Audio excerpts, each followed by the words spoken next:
Price the lord. Women for ജീസസിന്റെ അനുഗ്രഹിക്കപ്പെട്ട ഒരു സെക്ഷനിലേക്ക് എല്ലാ പ്രിയമുള്ള ഒരു പ്രാവശ്യത്തോടെ സ്വാഗതം ചെയ്യാണ്. പിന്നെ ഒരു അനുഗ്രഹിക്കപ്പെട്ട സാക്ഷ്യവുമായി നിങ്ങളുടെ അടുക്കിലേക്ക് കടന്നു വരുവാൻ ദൈവം ഞങ്ങളെ ഇടയാക്കുന്നതിന് ദൈവത്തിന് നന്ദി പറയുന്നു. നമുക്ക് പ്രാർത്ഥിച്ച് ആരംഭിക്കാം. നമുക്ക് ചേർത്ത് പ്രാർത്ഥിക്കാം. പരിശുദ്ധ പിതാവേ, അനുഗ്രഹീതമാകുന്ന ഈ നല്ല സമയത്തിനായി ഞങ്ങൾ അങ്ങ് സ്തുതിക്കുന്നു, വാഴ്ത്തുന്നു.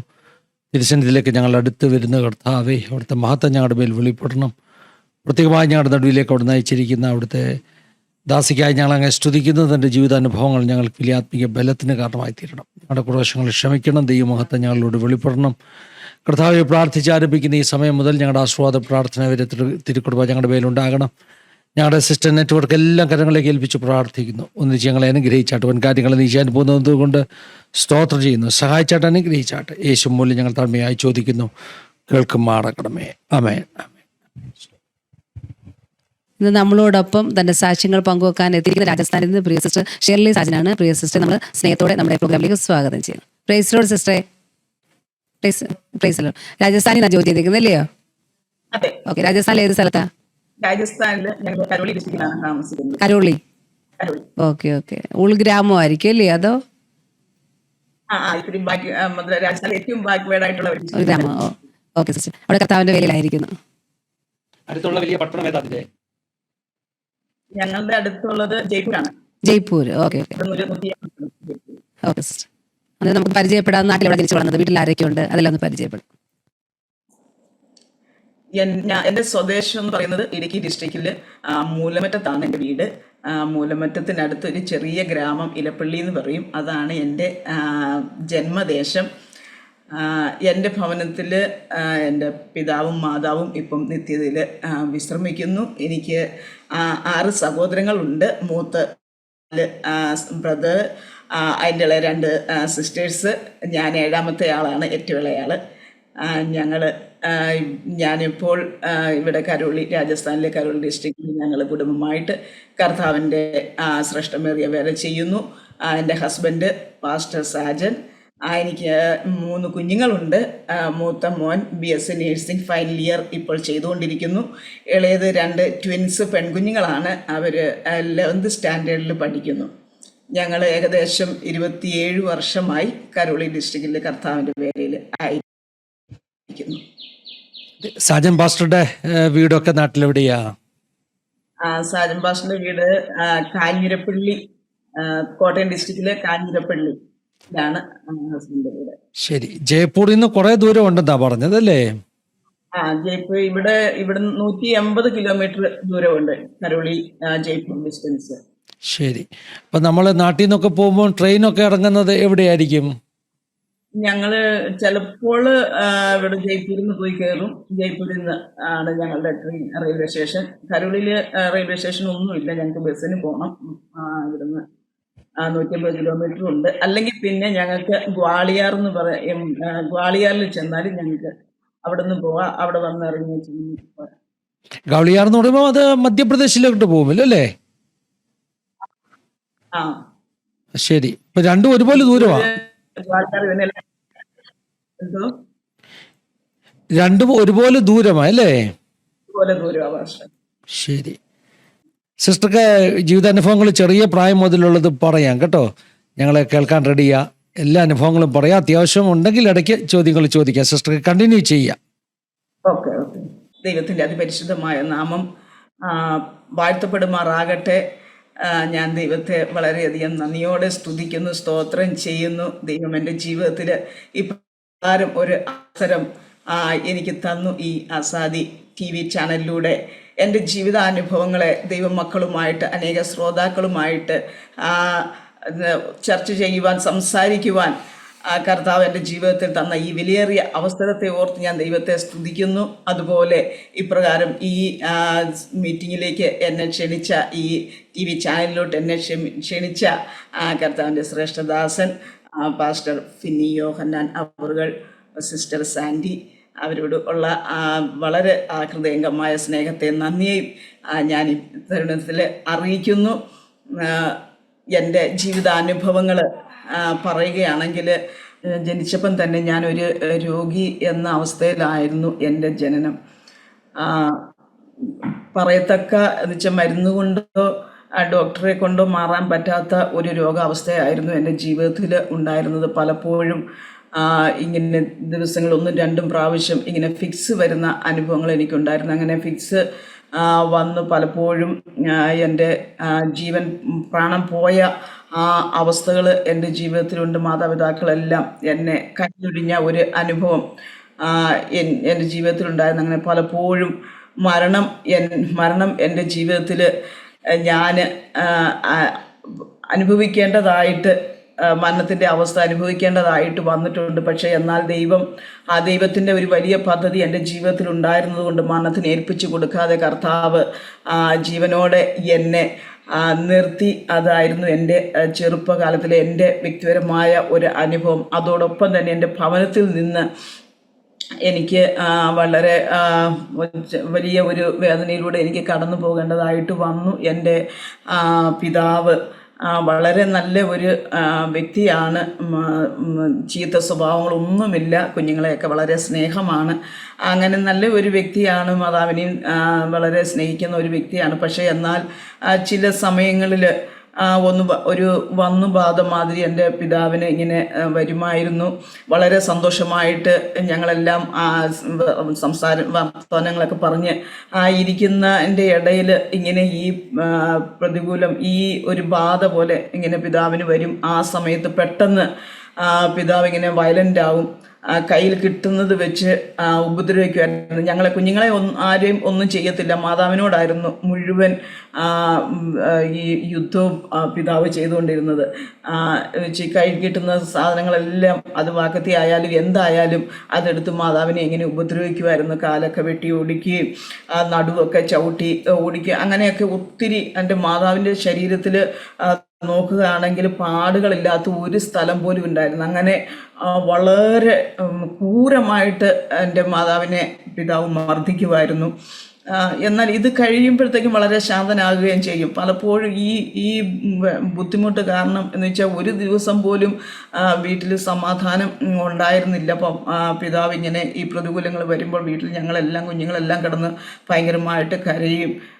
അങ്ങനെ ഒരു അനുഭവമായിരുന്നു. വളരെ ഒരു ദുഃഖത്തിൻ്റെ, ഒരു വേദനയുടെ ഒക്കെ അനുഭവമായിരുന്നു. പലപ്പോഴും മാതാവ് ആത്മഹത്യ ചെയ്യുവാനായിട്ട് പലപ്പോഴും ശ്രമിച്ചിട്ടുണ്ട്. എന്നാൽ ആ ദൈവഭയം മാതാവിൽ ഉണ്ടായിരുന്നുകൊണ്ട് ആത്മഹത്യ ചെയ്തില്ല. പിതാവ് തന്നെ പലപ്പോഴും കൊല്ലുവാനായിട്ട് മരണത്തെ മുഖാമുഖം പലപ്പോഴും എൻ്റെ മാതാവ് കണ്ടു. ാലും ദൈവം കൈവിട്ടില്ല. മാതാവിനെയും മരണത്തിന് ഏൽപ്പിച്ചു കൊടുത്തില്ല. എൻ്റെ മാതാവ് വളരെ പ്രാർത്ഥിക്കുക. എൻ്റെ ജീവിതത്തിലെ ഒരു റോൾ മോഡലാണ് എൻ്റെ മാതാവ്. എൻ്റെ മാതാവിനെ പറ്റി പറഞ്ഞാൽ എനിക്ക് തീരത്തില്ല. അത്രമാത്രം എൻ്റെ മാതാവിൻ്റെ ഗുണങ്ങൾ എനിക്ക് പറയാനായിട്ടുണ്ട്. കുഞ്ഞുങ്ങളെല്ലാം വളരെ ദൈവഭക്തിയിൽ വളർത്തുകയും മാതാവിൻ്റേതായിട്ടുള്ള ഈ വേദനകൾ ഒരു മനുഷ്യനോടും പറയത്തില്ല. കുഞ്ഞുങ്ങളോടായാൽ പോലും ഞങ്ങൾ നേരിട്ട് കാണുന്ന അനുഭവങ്ങൾ മാത്രമേ ഞങ്ങൾക്ക് അറിയത്തുള്ളൂ. അതല്ലാതെ ഒത്തിരി വേദനകൾ എൻ്റെ മാതാവ് സഹിച്ചു. പക്ഷേ അതൊന്നും കുഞ്ഞുങ്ങളോട് പറയത്തില്ല. എല്ലാം ദൈവത്തോട് പറഞ്ഞ് ദൈവസന്നിധി കരഞ്ഞ് ഏത് സമയവും ദൈവവചനം വായിക്കുക, ദൈവത്തോട് പ്രാർത്ഥിക്കുക, ദൈവത്തെ ഇങ്ങനെ മുറുകെ പിടിച്ച് നടന്ന ഒരു വ്യക്തിയാണ് എൻ്റെ മാതാവ്. വളരെ ശാന്ത സ്വഭാവം. പിതാവ് എത്ര ഉപദ്രവിച്ചാലും തിരിച്ചു ഒരു വാക്കുപോലും പറയത്തില്ല. ആ ഉപദ്രവം എല്ലാം ഇങ്ങനെ സഹിക്കുന്ന ഒരു വ്യക്തിയായിരുന്നു എൻ്റെ മാതാവ്. എൻ്റെ ജീവിതത്തിൽ എനിക്ക് സാക്ഷ്യമായിട്ട് ഞാൻ എൻ്റെ മാതാവിൻ്റെ ജീവിതത്തെ എൻ്റെ ജീവിതത്തിൽ ഉൾക്കൊള്ളാറുണ്ട്. അപ്രകാരമായിരുന്നു എൻ്റെ ചെറുപ്പകാലം.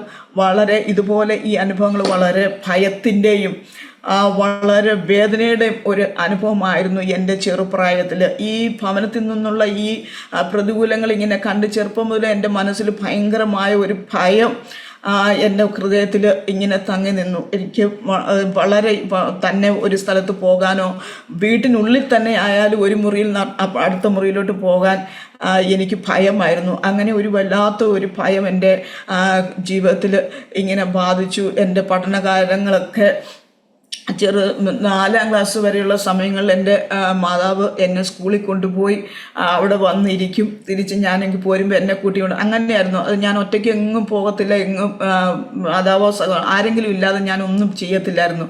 അത് കഴിഞ്ഞേച്ച് പിന്നെ 5ാം ക്ലാസ്സിൽ ഞാൻ കയറി കഴിഞ്ഞപ്പോഴത്തേക്ക് എൻ്റെ വീടിൻ്റെ തൊട്ടടുത്ത് സുഹൃത്തുക്കൾ അവർ കൂട്ടുകാരുകളുടെ കൂടെ അങ്ങനെ എന്നെ പറഞ്ഞു വിട്ടു. അതും വീടിൻ്റെ അടുത്ത് തന്നെയായിരുന്നു സ്കൂള്. അങ്ങനെ 6-7 ക്ലാസ്സുകൾ ഞാൻ അവിടെ പഠിച്ചു. അതിനുശേഷം പിന്നെ ഹൈസ്കൂള്, അത് ഞങ്ങൾ താമസിക്കുന്ന ഒരു 5 കിലോമീറ്റർ ദൂരെയാണ് ഹൈസ്കൂള്. അപ്പോൾ അവിടെയോട്ട് അന്നത്തെ കാലത്ത് ബസ്സുകളൊന്നും ഉണ്ടായിരുന്നില്ല, നടന്നു പോകണമായിരുന്നു. അപ്പോൾ അത് എന്നെ സംബന്ധിച്ചിടത്തോളം എനിക്ക് ഭയങ്കര ഒരു ബുദ്ധിമുട്ടുള്ള കാര്യമായിരുന്നു. തന്നിച്ച് പോകത്തില്ല, എന്നും എന്നെ കൊണ്ടുപോകാൻ ആൾക്കാർ ഇല്ല. കൂട്ടുകാരുടെ കൂടെ ആണെങ്കിൽ പോലും എനിക്ക് പോകാൻ വളരെ ബുദ്ധിമുട്ടായിരുന്നു. ഇനി കൂട്ടുകാരുടെ കൂടെ പോയാൽ തന്നെയും പകുതി വഴിക്ക് വരെ ചെന്നേച്ച് ഞാൻ തിരിച്ചിങ്ങ് പോരും. അന്നേരം എന്തെങ്കിലും എനിക്ക് രോഗം പോലെ ഇങ്ങനെ വരും, ഒന്നെങ്കിൽ തലകറക്കം അല്ലെങ്കിൽ ഛർദ്ദൽ, എന്തെങ്കിലും ഒരു പനി വളരെ എന്ന് വെച്ചാൽ എൻ്റെ ശരീരം മുഴുവൻ തളരുന്ന ഒരു അനുഭവം എനിക്ക് ഉണ്ടാകുമായിരുന്നു. ഞാൻ തിരിച്ച് ഭവനത്തിലോട്ട് പോകും. അങ്ങനെ എൻ്റെ പഠനമെല്ലാം വളരെ ഒന്നും ശരിയായിട്ട്, പക്ഷേ ഒറ്റ ക്ലാസ്സിൽ ഞാൻ തോറ്റിട്ടൊന്നുമില്ല, ഞാൻ ജയിച്ചു. 8ഉം 9ഉം ഒക്കെ വളരെ ചുരുങ്ങിയ സമയങ്ങൾ, 10 മാസം ക്ലാസ് ഉണ്ടെങ്കിൽ 7 മാസവും 6 മാസവും ഒക്കെയാണ് ഞാൻ പോകുന്നത്. അങ്ങനെ ഒക്കെ ആയിരുന്നു എൻ്റെ വിദ്യാഭ്യാസം. പക്ഷെ 10ാം ക്ലാസ്സിൽ ഞാൻ വന്നു കഴിഞ്ഞപ്പോൾ, അന്നത്തെ സമയത്ത് 10ാം ക്ലാസ് എന്ന് പറയുന്നത് ജീവിതത്തിലെ വലിയ ഒരു കടമ്പയാണല്ലോ. അപ്പം ഞാൻ ഈ 10ാം ക്ലാസ്സിലായപ്പോഴത്തേക്ക് എനിക്ക് ഭയങ്കര ടെൻഷനും ഇതുപോലെയുള്ള പ്രശ്നങ്ങൾ, സ്കൂളിലൊന്നും പോകാതെ. അപ്പോൾ സ്കൂളിൽ പോകാതെ ഇരിക്കുമ്പോഴത്തേക്കും നമുക്ക് ഒന്നും അറിയത്തില്ല, ക്ലാസ്സിൽ എന്തുവാ പഠിപ്പിച്ചത് എന്നൊന്നും അറിയാൻ പറ്റാതെ, അപ്പം പരീക്ഷ എഴുതാൻ പറ്റാത്ത ഒരവസ്ഥയിലായിരുന്നു ഞാൻ. 10ാം ക്ലാസ്സിൽ ആകെ കൂടെ 1 മാസം കഷ്ടിയെ ഞാൻ സ്കൂളിൽ പോയത്. അത് തന്നെ എൻ്റെ സഹോദരൻ എന്നെ കൊണ്ടുപോകുമായിരുന്നു. എൻ്റെ സഹോദരൻ കൊണ്ടുപോകും എന്നെ സ്കൂളിൽ. എന്നിട്ട് താഴെ സ്കൂളിനടുത്തുള്ള ഏതെങ്കിലും കടയിൽ എൻ്റെ സഹോദരൻ ഇരിക്കും.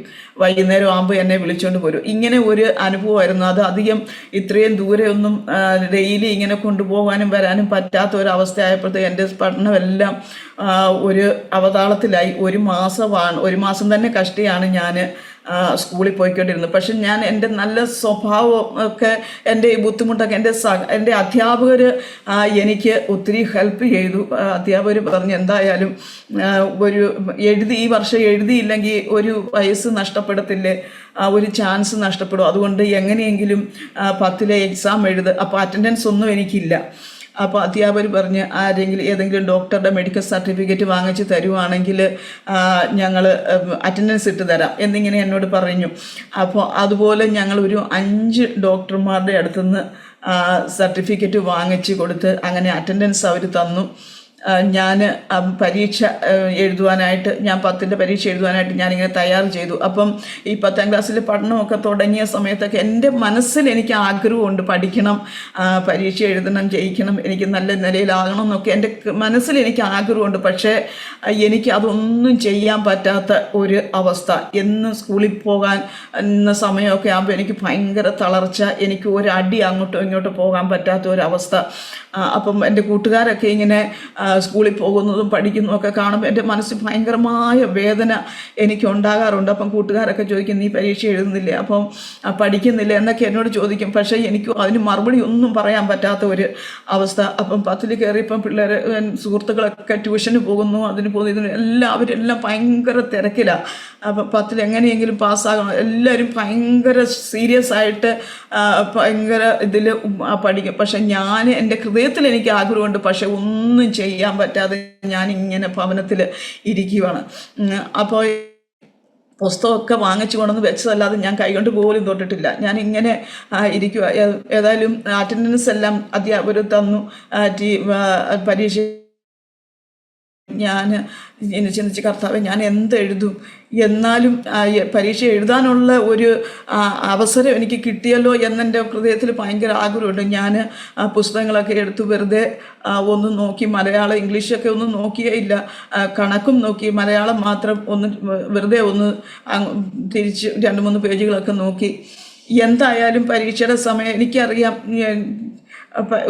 എനിക്ക് ഒരു പ്രതീക്ഷയില്ല, എങ്കിലും ഞാൻ പരീക്ഷ പോയി. ക്വസ്റ്റ്യൻ ഒന്നും എനിക്കൊന്നും അറിയില്ലായിരുന്നു. വെച്ചാൽ ക്വസ്റ്റ്യൻ ഞാൻ പുസ്തകങ്ങൾ 2-3 ഒരാഴ്ച ഇരുന്ന് അവിടെ ഇവിടെ എല്ലാം നോക്കി അതിൻ്റെ അകത്തുനിന്ന് കണ്ട കാര്യങ്ങൾ, വായിച്ച കാര്യങ്ങൾ, ശരിക്കും ക്വസ്റ്റ്യൻ ചോദിച്ച ക്വസ്റ്റ്യൻ അല്ല ഞാൻ ആശ്രയം, എനിക്കെന്തറിയാം അത് ഞാൻ എഴുതി വെച്ചു. അങ്ങനെ ഞാൻ പരീക്ഷ എന്തായാലും എഴുതി. അത് കഴിഞ്ഞിട്ട് ഞാൻ ഇങ്ങനെ എനിക്ക് റിസൾട്ട് വരുന്ന സമയമായപ്പോൾ എനിക്കറിയാം ഞാൻ പാസ്സാകത്തില്ല എന്നുള്ളത് എനിക്കറിയാം. ഞാനൊന്നും എഴുതി. പക്ഷേ ഞാൻ ഈ സമയങ്ങൾ ഞാൻ കടന്നു പോയ സമയങ്ങളിലെല്ലാം അനുഭവങ്ങളിലെല്ലാം ഞാൻ അറിയാതെ ഞാൻ വളരെ ഗ്ലൂമി ആയിട്ടൊരു വ്യക്തിയായിരുന്നു. അധികം ആരോടും ഞാൻ സംസാരിക്കാറൊന്നുമില്ലായിരുന്നു. പക്ഷേ ഈ പ്രതികൂലങ്ങളൊക്കെ വരുമ്പോൾ എൻ്റെ പിതാവ് വീട്ടിൽ പ്രശ്നം ഉണ്ടാക്കുമ്പോൾ ഈ സമയത്തൊക്കെ ഞാൻ അറിയാതെ എന്നോട് സംസാരിക്കുന്ന, എന്നെ ഇങ്ങനെ ചേർത്ത് പിടിക്കുന്ന, എനിക്ക് ആശ്വാസവും ബലവും തരുന്ന എന്തോ ഒരു ശക്തി എൻ്റെ കൂടെ ഉള്ളതായിട്ട് എനിക്ക് പലപ്പോഴും എനിക്ക് അനുഭവപ്പെട്ടു. എന്ന് വെച്ചാൽ എന്തോ ഒരു വ്യക്തി, അത് വ്യക്തിയാണോ എന്ന് പറയാൻ പറ്റത്തില്ല, എന്തോ ഒരു ശക്തി എന്നെ ഇങ്ങനെ നയിക്കുന്നതായിട്ട് എൻ്റെ ജീവിതത്തിൽ എനിക്ക് അങ്ങനെ അനുഭവപ്പെടുവാൻ തുടങ്ങി. എന്നുവെച്ചാൽ ഒരു മാതാവിനെ ഉപരി, ഒരു സഹോദരങ്ങളെക്കാൾ അല്ലെങ്കിൽ ഒരു സുഹൃത്തിനേക്കാൾ ഉപരി എന്നോട് ചേർന്ന് നടന്ന് എന്നോട് എപ്പോഴും സംസാരിക്കുന്ന ഘട്ടങ്ങളിലും ഓരോ സമയങ്ങളിലും എനിക്കിങ്ങനെ ആശ്വാസം അല്ലെങ്കിൽ എൻ്റെ മനസ്സിനെ ധൈര്യപ്പെടുത്തുന്ന എന്തോ ഒരു ശക്തി എൻ്റെ കൂടെ ഉള്ളതായിട്ട് എനിക്കിങ്ങനെ അനുഭവപ്പെട്ടു. അപ്പോൾ ഞാൻ എപ്പോഴും, അപ്പോൾ എൻ്റെ മാതാവ് എപ്പോഴും ഇങ്ങനെ ഞങ്ങളോട് പറയും, ദൈവത്തെ മുറുകെ പിടിച്ചു, ദൈവത്തിന് മാത്രമേ നമ്മുടെ അവസ്ഥകളെ മാറ്റുവാൻ കഴിയുള്ളൂ, ദൈവത്തെ മുറുകെ പിടിച്ചോ, ദൈവത്തോട് പ്രാർത്ഥിച്ചോ എന്നെൻ്റെ മാതാവ് എപ്പോഴും ഇങ്ങനെ പറയും. അപ്പോൾ ഞാൻ ഈ എൻ്റെ കൂടെ എന്നോട് ഇങ്ങനെ സംസാരിക്കുന്ന ആ ശക്തി ഒരുപക്ഷെ ഞാൻ ഇങ്ങനെ ചിന്തിച്ച് ഇതായിരിക്കും ചിലപ്പം ദൈവം എന്ന് ഞാനിങ്ങനെ ചിന്തിക്കുവാനായിട്ട് അന്ന് ചെറുപ്പത്തിൽ അത്ര അറിയത്തില്ല എങ്കിലും ഞാനിങ്ങനെ ചിന്തിക്കാൻ ഇടയായിരുന്നു. എന്നിട്ട് ഞാൻ ഇങ്ങനെ പറയും, ദൈവമേ പ്രാർത്ഥിക്കാൻ അങ്ങനെയൊന്നും എനിക്ക് അറിയത്തില്ല, പക്ഷേ എന്നാലും ഞാൻ എപ്പോഴും ഇങ്ങനെ എൻ്റെ ദൈവമേ ഇങ്ങനെ ഞാൻ എപ്പോഴും ഇങ്ങനെ പറയും. അങ്ങനെ ഒരു ശബ്ദം മാത്രം എന്നിൽ നിന്ന്, എൻ്റെ വായിൽ നിന്ന് ഇങ്ങനെ വരും. എൻ്റെ ഹൃദയത്തിൽ ഞാൻ എപ്പോഴും ഇതിങ്ങനെ ആ സാന്നിധ്യം ഞാനിങ്ങനെ അനുഭവിച്ചിരുന്നു. പലപ്പോഴും എൻ്റെ പിതാവ് ചിലപ്പം വൈകുന്നേരം സന്ധ്യപ്രാർത്ഥനയ്ക്കൊക്കെ ഇരിക്കുമ്പോഴത്തേക്കായിരിക്കും പിതാവ് ഇങ്ങനെ വയലൻ്റ് ആകുന്നത്. അപ്പോൾ ആ സമയത്തൊക്കെ ഒരു വലിയ ശക്തി എന്നിൽ ഇങ്ങനെ കടന്നു വരും. ഞാനപ്പം എനിക്ക് പിടിച്ചാൽ നിൽക്കാൻ പറ്റാത്ത അത്ര ഒരു പവർ എൻ്റെ ശരീരത്തിൽ ഇങ്ങനെ വരുന്നതായിട്ട് ഞാനിങ്ങനെ അനുഭവിക്കും. ആ സമയത്ത് ഞാൻ ഓരോ വചനങ്ങളെടുത്ത് അന്നേരം അതിന് അനുയോജ്യമായ വചനങ്ങളൊക്കെ ദൈവം എനിക്ക് തരും. ഞാൻ ഈ വചനം എടുത്ത് വായിക്കുമ്പോൾ എൻ്റെ കണ്ണുകൊണ്ട് ഞാൻ കാണും എൻ്റെ പിതാവ് ഇങ്ങനെ ആക്രോശിച്ച് വാക്കത്തി അല്ലെങ്കിൽ കൈ കിട്ടുന്നതായിട്ട് ഇങ്ങനെ അമ്മയെ ഉപദ്രവിക്കാനായിട്ട് ഇങ്ങനെ ഓടി വരുന്ന സമയത്ത് ഞാനിങ്ങനെ ഇത് വായിക്കുമ്പോൾ ആ കയ്യിലിരിക്കുന്ന അങ്ങനെ ഇട്ടേച്ച് പിതാവ് പുറകോട്ട് പോയി ആ കട്ടിലേൽ പോയി ശാന്തനായിട്ട് ഇരിക്കുന്നത് എൻ്റെ കണ്ണിൽ ഞാൻ പലപ്പോഴും കണ്ട്. അത് മാതാവ് എന്നോട് പറയും, നീ ആ വചനം നീ വായിച്ചപ്പം വളരെ ഒരു ശക്തിയായിരുന്നു അതിന്. ആ പിതാവിലുള്ള സാത്താനെ ആ വചനം വെട്ടി വീഴ്ത്തിയെന്ന് മാതാവ് എന്നോട് പറയുവാനായിട്ട് ഇടയായി തീർന്നു. അപ്പോൾ അങ്ങനെ എനിക്ക് മനസ്സിലായി എൻ്റെ കൂടെയുള്ള ദൈവിക സാന്നിധ്യം, ആ ദൈവിക സാന്നിധ്യമാണ് എൻ്റെ കൂടെ ഉള്ളതെന്ന് എനിക്ക് ചെറുപ്പത്തിലെ തന്നെ ഞാൻ അതിനെ അങ്ങനെ മനസ്സിലാക്കുവാനായിട്ട് ഇടയായിത്തീർന്നു. അങ്ങനെ കർത്താവ് എന്നെ ഓരോ സമയം ഞാൻ ദൈവത്തോട് ചേർന്ന്, എനിക്ക് ചെറുപ്രായത്ത് എനിക്ക് ആരും ഉണ്ടായിരുന്നില്ല എനിക്ക് ഒരു ഉപദേശം തരാനോ എന്നെ കൈപിടിച്ച് നടത്താനോ എന്നെ ആശ്വസിപ്പിക്കാനോ അല്ലെങ്കിൽ എൻ്റെ വിഷമം എനിക്ക് തുറന്നു പറയാനോ ഒന്നും എനിക്ക് ആരും ഉണ്ടായിരുന്നില്ല. എന്ന് വെച്ചാൽ ആരോടും പറയാൻ, മാതാവ് അതിലേറെ വിഷമത്തിൽ, പിന്നെ സഹോദരങ്ങൾ എല്ലാവരും ഇങ്ങനെ അനുഭവിക്കില്ലേ, അപ്പോൾ ആരോടും. അപ്പോൾ ഞാൻ എപ്പോഴും ദൈവത്തോട് ചേർന്ന്, ദൈവം എന്നോട് ഇങ്ങനെ വചനത്തിലൂടെ എന്നോടിങ്ങനെ സംസാരിക്കുവാനായിട്ട് ഇടയായിത്തീർന്നു. വചനം എൻ്റെ സകലതും ദൈവവചനമായി. ഞാൻ ആ വചനത്തെ അങ്ങ് മുറുകെ പിടിച്ചു. ഞാൻ എൻ്റെ SLCയുടെ ആ റിസൾട്ട് വരുന്ന ദിവസമായി. ആ സമയം അപ്പോൾ എനിക്കറിയാം പക്ഷേ ഞാൻ പരാജയപ്പെട്ടു പോകുമെന്ന് എൻ്റെ മനസ്സിൽ ഞാൻ പറഞ്ഞേക്കും. എൻ്റെ മനസ്സിൽ ഇങ്ങനെ ഇരുന്നു, ഇല്ല നീ പരാജയപ്പെടത്തില്ല. എൻ്റെ മനസ്സിൽ ഇങ്ങനെ ഒരു ചിന്ത വന്നു. അപ്പം ഞാനിങ്ങനെ ചിന്തിച്ച് ഞാനൊന്നും എഴുതിയിട്ടില്ല, പിന്നെ എങ്ങനെ ഞാൻ ജയിക്കും?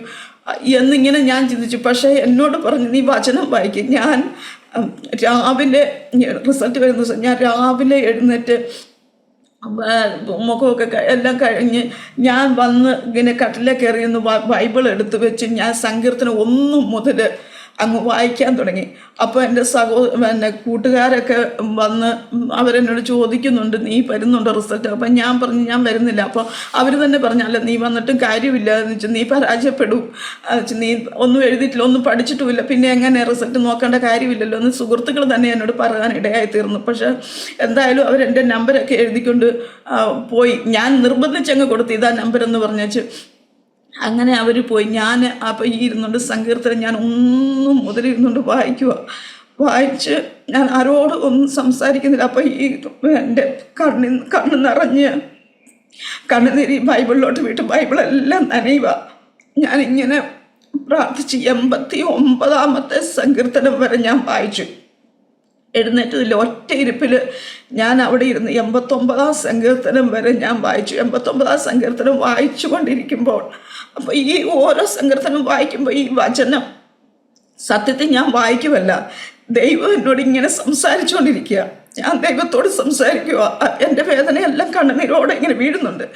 അപ്പോൾ ഇങ്ങനെ പറഞ്ഞുകൊണ്ട് ഞാൻ ഇരിക്കുമ്പോഴത്തേക്കും ഈ റിസൾട്ട് നോക്കാൻ പോയ കുഞ്ഞുങ്ങൾ കൂട്ടുകാർ തിരിച്ചു വന്നേച്ച് എന്നോട് പറഞ്ഞു, എൻ്റെ നമ്പർ ഞാൻ ഇപ്പോഴും ഓർക്ക് 1551 എന്ന ഒരു നമ്പർ അവരൊരു വലിയ പേപ്പറിൽ ഈ ഒത്തിരി ഒരു 1085 നമ്പറുണ്ട് കൂട്ടുകാരുടെ എല്ലാം അവർ എഴുതിക്കൊണ്ട് പോയി. അതിൻ്റെ ഏറ്റവും താഴെ ലാസ്റ്റിലാണ് എൻ്റെ ഈ നമ്പർ എഴുതി വെച്ചിരിക്കുന്നത്. കാരണം അതിൻ്റെ ആവശ്യമില്ല അവരെഴുതി. എന്നിട്ട് അവർ വന്നേച്ച് എന്നോട് പറഞ്ഞു, ഇങ്ങനെ പറഞ്ഞ്, ഈ 1551 ഏത് നമ്പരാ, അത് മാത്രം ജയിച്ചിട്ടുണ്ട്, ബാക്കി എല്ലാവരും തോറ്റുപോയെന്ന് അവർ എന്നോട് പറയാനിടയായി തീർന്നു. അപ്പോൾ എൻ്റെ ജീവിതം, എൻ്റെ കർത്താവ്, ലജ്ജിപ്പിക്കാത്ത ദൈവം എന്നെ, എൻ്റെ സുഹൃത്തുക്കളുടെ മധ്യത്തിൽ എൻ്റെ ദൈവം എന്നെ മാനിക്കുവാനിടയായി തീർന്നു. എൻ്റെ മാതാവ് അത് കേട്ടുകൊണ്ട് ഓടി വന്ന് ഞങ്ങൾ ഒരുമിച്ച് കെട്ടിപ്പിടിച്ച് കണ്ണുനീരോടെ ദൈവത്തോട് പ്രാർത്ഥിക്കുവാൻ, ദൈവത്തോട് നിലവിളിക്കുവാനായിട്ട് ഇടയായിരുന്നു. ഇന്ന് ഈ ചാനലിലൂടെ എന്നെ ശ്രമിക്കുന്ന ദൈവമക്കളോടും എനിക്ക് പറയുവാനായിട്ടുള്ള ഒരു സന്ദേശം എൻ്റെ ഈ അനുഭവത്തിലൂടെ എന്ന് വെച്ചാൽ, കർത്താവിനെ മുറുകെ പിടിച്ചാൽ ദൈവം ഒരു കാലത്തും ഒരു സമയത്തും ദൈവം നമ്മെ തള്ളിക്കളയത്തില്ല. കർത്താവ് നമ്മുടെ ആവശ്യങ്ങൾ അറിഞ്ഞ് നമ്മൾ ഏത് അവസ്ഥയിലൂടെയാണോ കടന്നു പോകുന്നത്, നമ്മുടെ ആവശ്യം എന്താണോ, കർത്താവ് അത് തക്ക സമയത്ത് തൻ്റെ കുഞ്ഞുങ്ങൾക്ക് വേണ്ടി ദൈവം അത് സാധിപ്പിച്ചു കൊടുക്കും. മറ്റുള്ളവരുടെ മുമ്പിൽ ദൈവത്തെ നമ്മൾ സത്യമായിട്ട് നമ്മൾ വിളിക്കുന്നുവെങ്കിൽ മറ്റുള്ളവരുടെ മുമ്പിൽ ലജ്ജിച്ചു പോകുവാൻ ദൈവം ഒരിക്കലും സമ്മതിക്കത്തില്ല. അസാധ്യങ്ങളെ സാധ്യമാക്കി തീർക്കുന്ന ഒരു ദൈവമാണ് നമ്മുടെ സർവശക്തനായ ദൈവം എന്നെൻ്റെ അനുഭവത്തിലൂടെ ഞാൻ അന്ന് മനസ്സിലാക്കുവാനായിട്ട് ഇടയായിത്തീർന്നു. അതിനുശേഷം ഞാൻ എന്നെ കോളേജിൽ ചേർക്കുവാനായിട്ട്, അപ്പം ഞാനിങ്ങനെ ദൈവത്തോട് ഒത്തിരി ഞാൻ നന്ദി പറഞ്ഞു, കർത്താവിനോട് ഒത്തിരി ഞാനിങ്ങനെ സ്തുതിച്ച്, കർത്താവ് ഒരു യോഗ്യതയുമില്ലാതിരുന്ന അവസ്ഥയിൽ എൻ്റെ ജീവിതത്തിൽ അസാധ്യമായ കാര്യം ദൈവം എനിക്ക് വേണ്ടി സാധിപ്പിച്ചു തന്നു. മുന്നോട്ടും എൻ്റെ ദൈവം എന്നെ നടത്തുമെന്നുള്ള ഒരു വലിയ ദൈവത്തിലുള്ള ആ വിശ്വാസം കുറച്ചുകൂടെ എനിക്ക് ഉറയ്ക്കുവാനായിട്ട് ഇടയായിത്തീർന്നു. പിന്നീട് എനിക്ക് കോളേജിൽ എന്നെ കൊണ്ടുപോയി അഡ്മിഷൻ എടുത്തു. എറണാകുളത്ത് സെൻറ് തെരേസാസ് കോളേജിൽ എനിക്ക് അവിടെ അഡ്മിഷൻ ലഭിച്ചു. ഞാൻ അവിടെ കോളേജിൽ പോയി എന്നെ ഹോസ്റ്റലിലാക്കി. അപ്പം പോവണ്ടല്ലോ, അപ്പം എൻ്റെ സഹോദരങ്ങൾ അവിടെയുണ്ട്. എറണാകുളത്ത് അവർ ജോലിയായിട്ട് അവർ താമസിക്കുന്നുണ്ട്. എന്നാൽ എനിക്ക് സൗകര്യമാണല്ലോ ഹോസ്റ്റലിൽ നിന്ന് പഠിക്കാമല്ലോ എന്നൊക്കെ എന്നെ ഹോസ്റ്റലിൽ കൊണ്ടാക്കി. പക്ഷേ ഞാൻ ചെന്ന് അവിടെ താമസം തുടങ്ങി. പക്ഷേ എനിക്ക് അവിടെ നിൽക്കാൻ പറ്റത്തില്ല എന്ന് വെച്ചാൽ ഭയങ്കര ഹോം സിക്ക് എന്ന് വെച്ചാൽ ആ സമയത്ത് മാതാവും പിതാവും തനിച്ചുള്ളൂ ഭവനത്തിൽ. അപ്പം ഞാൻ ഇവരുടെ കൂടെ മാതാവിൻ്റെയൊക്കെ കൂടെ ആയിരുന്നു. പലപ്പോഴും ഈ പ്രതികൂലങ്ങൾ എപ്പോഴും ഇങ്ങനെ ഉണ്ടായിരുന്നത് കൊണ്ട് ഞാൻ പല രാത്രികളിൽ ഞാൻ ഉറങ്ങാറില്ല. എന്ന് വെച്ചാൽ എനിക്ക് പറയാൻ പറ്റത്തില്ല ഏത് സമയമാണ് പിതാവ് ഇങ്ങനെ ഈ ഒരു അവസ്ഥയിലാകുന്നത്. അങ്ങനെ ആയിക്കഴിഞ്ഞാൽ എൻ്റെ മാതാവിനെ കൊല്ലുമെന്നുള്ള ഒരു ഭയങ്കര ഭയം എൻ്റെ മനസ്സിലുണ്ട്. രാത്രികളിൽ ഉറക്കമെന്ന് പറഞ്ഞത് എനിക്ക് ഉണ്ടായിരുന്നില്ല. ഉറങ്ങാൻ പറ്റാത്ത രാത്രികളായിരുന്നു എൻ്റെ. എനിക്ക് വൈകുന്നേരം ആകുന്നത് തന്നെ എനിക്ക് ഭയമായിരുന്നു. അപ്പം ഞാൻ ഹോസ്റ്റലിലായപ്പോഴത്തേക്കും പിന്നെ മാതാവും പിതാവും തനിച്ചേ വീട്ടിലും. അപ്പം ഞാനിങ്ങനെ ചിന്തിച്ച്, കർത്താവ് ഇന്ന് എൻ്റെ മാതാവിനെ കൊല്ലും, ഞാനിങ്ങനെ ചിന്തിച്ച് ഈ ഭയങ്കരമായ ആ ഒരു ചിന്തയും ഈ ടെൻഷനും എൻ്റെ ഹോസ്റ്റലിൽ എനിക്ക് ഒട്ടുമേ എനിക്ക് നിൽക്കാൻ പറ്റാത്ത ഭയങ്കരമായ ഒരു അവസ്ഥയുണ്ട്. ഞാൻ വളരെ കഷ്ടിച്ച് 2-3 മാസത്തോളം ഞാൻ അവിടെ പിടിച്ചു നിന്നു. അതിനുശേഷം ഞാൻ പറഞ്ഞു, ഇനി ഞാൻ പഠിക്കുന്നില്ല, ഞാൻ വീട്ടിലോട്ട് തിരിച്ചു പോവുകയാണ്. അപ്പം സഹോദരങ്ങളെല്ലാവരും എല്ലാവരും എന്നോട് പറഞ്ഞു, നീ ഇങ്ങനെ ഈ കോളേജിൽ അഡ്മിഷൻ കിട്ടിയത് തന്നെ വലിയ ഒരത്ഭുതം, അതുകൊണ്ട് നീ പഠിത്തം നിർത്തരുത്, നീ കണ്ടിന്യൂ ചെയ്യണം. പക്ഷേ എനിക്ക് കണ്ടിന്യൂ ചെയ്യാനേ പറ്റുമായിരുന്നില്ല. ഞാൻ എന്നിട്ട് അങ്ങനെ ഇടവദാനത്തിൽ ഞാൻ തിരിച്ച് ഭവനത്തിലോട്ട് പോന്നു. ഭവനത്തിൽ വന്ന് ഞാൻ പക്ഷേ ഭവനത്തിലും എനിക്ക് നിൽക്കാൻ പറ്റാത്ത അവസ്ഥ എന്ന് വെച്ചാൽ, ഭവനത്തിലെ ഈ സാഹചര്യങ്ങൾ എനിക്ക് ഭവനത്തിൽ നിൽക്കാൻ പറ്റത്തില്ല, പഠിക്കാനും പോകാൻ പറ്റത്തില്ല. അങ്ങനെ ഒരു വലിയ പ്രതിസന്ധി ഘട്ടത്തിൽ ഞാൻ ആയി. കുറേ ദിവസം 2-3 മാസത്തോളം ഞാൻ അതങ്ങനെ കഴിഞ്ഞുകൂടി. പക്ഷേ ആ സമയത്തൊക്കെ ഞാൻ ഇങ്ങനെ ദൈവത്തോട് ഞാൻ കർത്താവേ ഞാൻ എന്ത് ചെയ്യും, എൻ്റെ ജീവിതം എന്തായിത്തീരും, ഇങ്ങനെ ഞാൻ ദൈവത്തോട് ഞാൻ നിലവിളിക്കുന്നുണ്ട്. അങ്ങനെ ഒത്തിരി ഭാരത്തോടെ ഞാനിങ്ങനെ ആയിരിക്കുമ്പോഴത്തേക്കും എൻ്റെ മനസ്സിൽ ഇങ്ങനെ പറഞ്ഞ്, നീ ഇങ്ങനെ ഒതുങ്ങിക്കൂടാനുള്ള ആളല്ല, നിനക്ക് പുറത്തോട്ട് നിനക്ക് ഒത്തിരി കാര്യങ്ങൾ നിനക്ക് ചെയ്യാനുണ്ട്, നിനക്ക് നല്ലൊരു ഭാവിയുണ്ട്, നീ ഇങ്ങനെ ഒതുങ്ങിപ്പോകാൻ എൻ്റെ മനസ്സിൽ ഇങ്ങനെ ധൈര്യം തരാൻ തുടങ്ങി. അങ്ങനെ ഞാൻ ഇനിയും എനിക്ക് പഠനം കണ്ടിന്യൂ ചെയ്യണം എന്ന് ഞാനിങ്ങനെ സഹോദരങ്ങൾ പറഞ്ഞ് ആ ഒരു വർഷം പോയി. പിറ്റത്തെ വർഷം അപ്പോൾ ഞാൻ സെൻറ്റ് തെരേസാസിൽ എനിക്ക് 5th ഗ്രൂപ്പായിരുന്നു എനിക്ക് കിട്ടിയിരുന്നത്. അപ്പോൾ അത് ലിറ്ററേച്ചർ മാത്രമായിരുന്നു, അതെനിക്ക് പഠിക്കാനൊക്കെ ഒത്തിരി ബുദ്ധിമുട്ടായിരുന്നു. അപ്പം ഞാനിങ്ങനെ ദൈവത്തോട് പ്രാർത്ഥിച്ചായിരുന്നു വേറെ ഒരു ഗ്രൂപ്പ് 3rd ഗ്രൂപ്പ് എടുത്ത് മാറി ചേഞ്ച് ചെയ്ത് പഠിക്കണമെന്ന് അങ്ങനെ ഞാൻ ഇങ്ങനെ ദൈവത്തോട് പ്രാർത്ഥിച്ച്, കർത്താവെ അതിനി എങ്ങനെ യൂണിവേഴ്സിറ്റി ചെന്ന്, കോട്ടയത്ത് യൂണിവേഴ്സിറ്റി ചെന്ന് അതൊക്കെ ചേഞ്ച് ചെയ്യണം, അതൊക്കെ എങ്ങനെ സംഭവിക്കും, എങ്ങനെ ആര് എൻ്റെ കൂടെ വരും, അതെങ്ങനെ നടക്കും എന്ന് വെച്ചാൽ വീടിന് പുറത്തോട്ട് ഒറ്റയ്ക്ക് ഇറങ്ങാത്ത ഞാൻ എങ്ങനെ അതൊക്കെ ചെയ്യുമെന്നൊക്കെ ഓർത്ത് ഞാൻ ഇങ്ങനെ ഭാരപ്പെട്ടു. പക്ഷെ ദൈവം എല്ലാം തക്ക സമയത്ത് കർത്താവ് എനിക്ക് ഒരുക്കി തന്നു. എനിക്ക് അവിടെ ട്യൂട്ടോറിയൽ പഠിക്കാനായിട്ടുള്ള ഒരു അവസരം ദൈവം ഒരുക്കി തന്നു. അങ്ങനെ ഞാൻ യൂണിവേഴ്സിറ്റി അന്ന് ആ സ്കൂളിൽ എന്നെ പഠിപ്പിച്ചുകൊണ്ടിരുന്ന ഒരു ടീച്ചർ തന്നെ എൻ്റെ കൂടെ വരാമെന്ന് സമ്മതിച്ച് ഞങ്ങൾ അങ്ങനെ പോയി യൂണിവേഴ്സിറ്റി ചെന്ന് ഗ്രൂപ്പൊക്കെ ചേഞ്ച് ചെയ്ത് ഒറ്റ ദിവസം കൊണ്ട്, നാളുകൾ നടന്നാൽ നടക്കാത്ത ഒരു കാര്യം ഒറ്റ ദിവസം കൊണ്ട് ദൈവം എനിക്ക് വേണ്ടി ചെയ്തു തന്നു. അങ്ങനെ ഗ്രൂപ്പൊക്കെ ചേഞ്ച് ചെയ്തു. ഞാൻ 3rd ഗ്രൂപ്പ് എടുത്ത് ഞാൻ പഠിക്കുവാൻ തുടങ്ങി. 2 വർഷം ഞാൻ പഠിച്ചു. ഫസ്റ്റ് ക്ലാസ് മാർക്കോടെ അത് പഠിച്ച് പാസ്സാകുവാൻ ദൈവം എന്നെ സഹായിച്ചു. അതിനുശേഷം പിന്നെ ഡിഗ്രിക്ക് പഠിക്കുവാനായിട്ട് അപ്പം ഞാൻ ഈ സെൻറ്റ് തെരേസാസിൽ നിന്ന് ഞാൻ പോകുമ്പോഴത്തേക്ക് ഞാൻ ഇങ്ങനെ പറഞ്ഞു, ഇനി ഞാൻ എൻ്റെ ജീവിതത്തിൽ എനിക്ക് പഠനമെന്ന് പറയുന്ന ഒരു കാര്യം എൻ്റെ ജീവിതത്തിലില്ല. എനിവേ ഞാൻ പഠിച്ചാലും ഈ കോളേജിലോട്ട് ഞാൻ ഒരിക്കലും ഇനി വരികയില്ല എന്ന് വെച്ചാൽ ആ കോളേജും പരിസരങ്ങളും ഒക്കെ എൻ്റെ മനസ്സിലൊരു ഭയങ്കര കയ്പ് പോലെ ആയിപ്പോയി. അങ്ങനെ പറഞ്ഞിട്ടാണ് ഞാൻ ആ കോളേജിൽ നിന്ന് പോകുന്നത്. പക്ഷേ പിന്നെ ഡിഗ്രിക്ക് ചേർന്ന് തിരിച്ച് കർത്താവ് പിന്നെ ഈ കോളേജിൽ തന്നെ ദൈവം എന്നെ കൊണ്ടുവന്നു. അവിടെ വന്നു ഞാൻ വളരെ സന്തോഷമായിട്ട് എനിക്ക് അവിടെ അഡ്മിഷൻ എല്ലാം കിട്ടി. ഞാൻ അവിടെ പഠിച്ചു. ഡിഗ്രി 3 വർഷം പഠിച്ചു. ഈ 2ാമത്തെ വർഷം ഞാൻ പഠിച്ചുകൊണ്ടിരിക്കുമ്പോഴത്തേക്ക് അപ്പോൾ എൻ്റെ മനസ്സിൽ അന്നേരം എല്ലാം ഞാൻ അന്നേരവും ഒറ്റപ്പെട്ട ഒരു അനുഭവത്തിലാണ്. എനിക്കധികം സഹപാഠികൾ അങ്ങനെ ആരുമേ ഇല്ല. അപ്പോൾ എൻ്റെ ഹോസ്റ്റലിൽ അന്നേരം ഞാൻ ഹോസ്റ്റലിലാണ് അന്നേരം നിൽക്കുന്നത്. അപ്പോൾ ഒരു കുട്ടി ഒരു പെന്തക്കോസ്ത് ഒരു കുട്ടി ഉണ്ടായിരുന്നു. അപ്പോൾ ആ കൊച്ച് ആ കുട്ടിയുമായിട്ട് അത് പ്രീ ഡിഗ്രിക്ക് പഠിക്കാൻ വന്ന കൊച്ച്. പക്ഷേ അവൾ പെന്തക്കോസ്തുകാരി ആയതുകൊണ്ട് ഞാൻ ആ കുട്ടിയുമായിട്ട് സംസാരിച്ചു. അങ്ങനെ ആ കുട്ടി വചനത്തിൽ നിന്നുള്ള സത്യങ്ങളൊക്കെ എന്നോടിങ്ങനെ പറയുവാനായിട്ട് ഇടയായി തീർന്നു. അതിനുശേഷം പിന്നെ എൻ്റെ സിസ്റ്ററിലോ, എൻ്റെ ബ്രദറും സിസ്റ്ററും അവിടെ താമസിക്കുന്നുണ്ടായിരുന്നു എറണാകുളത്ത്. അവർ ഷിപ്പ്യാർഡിൽ വർക്ക് ചെയ്യുമായിരുന്നു.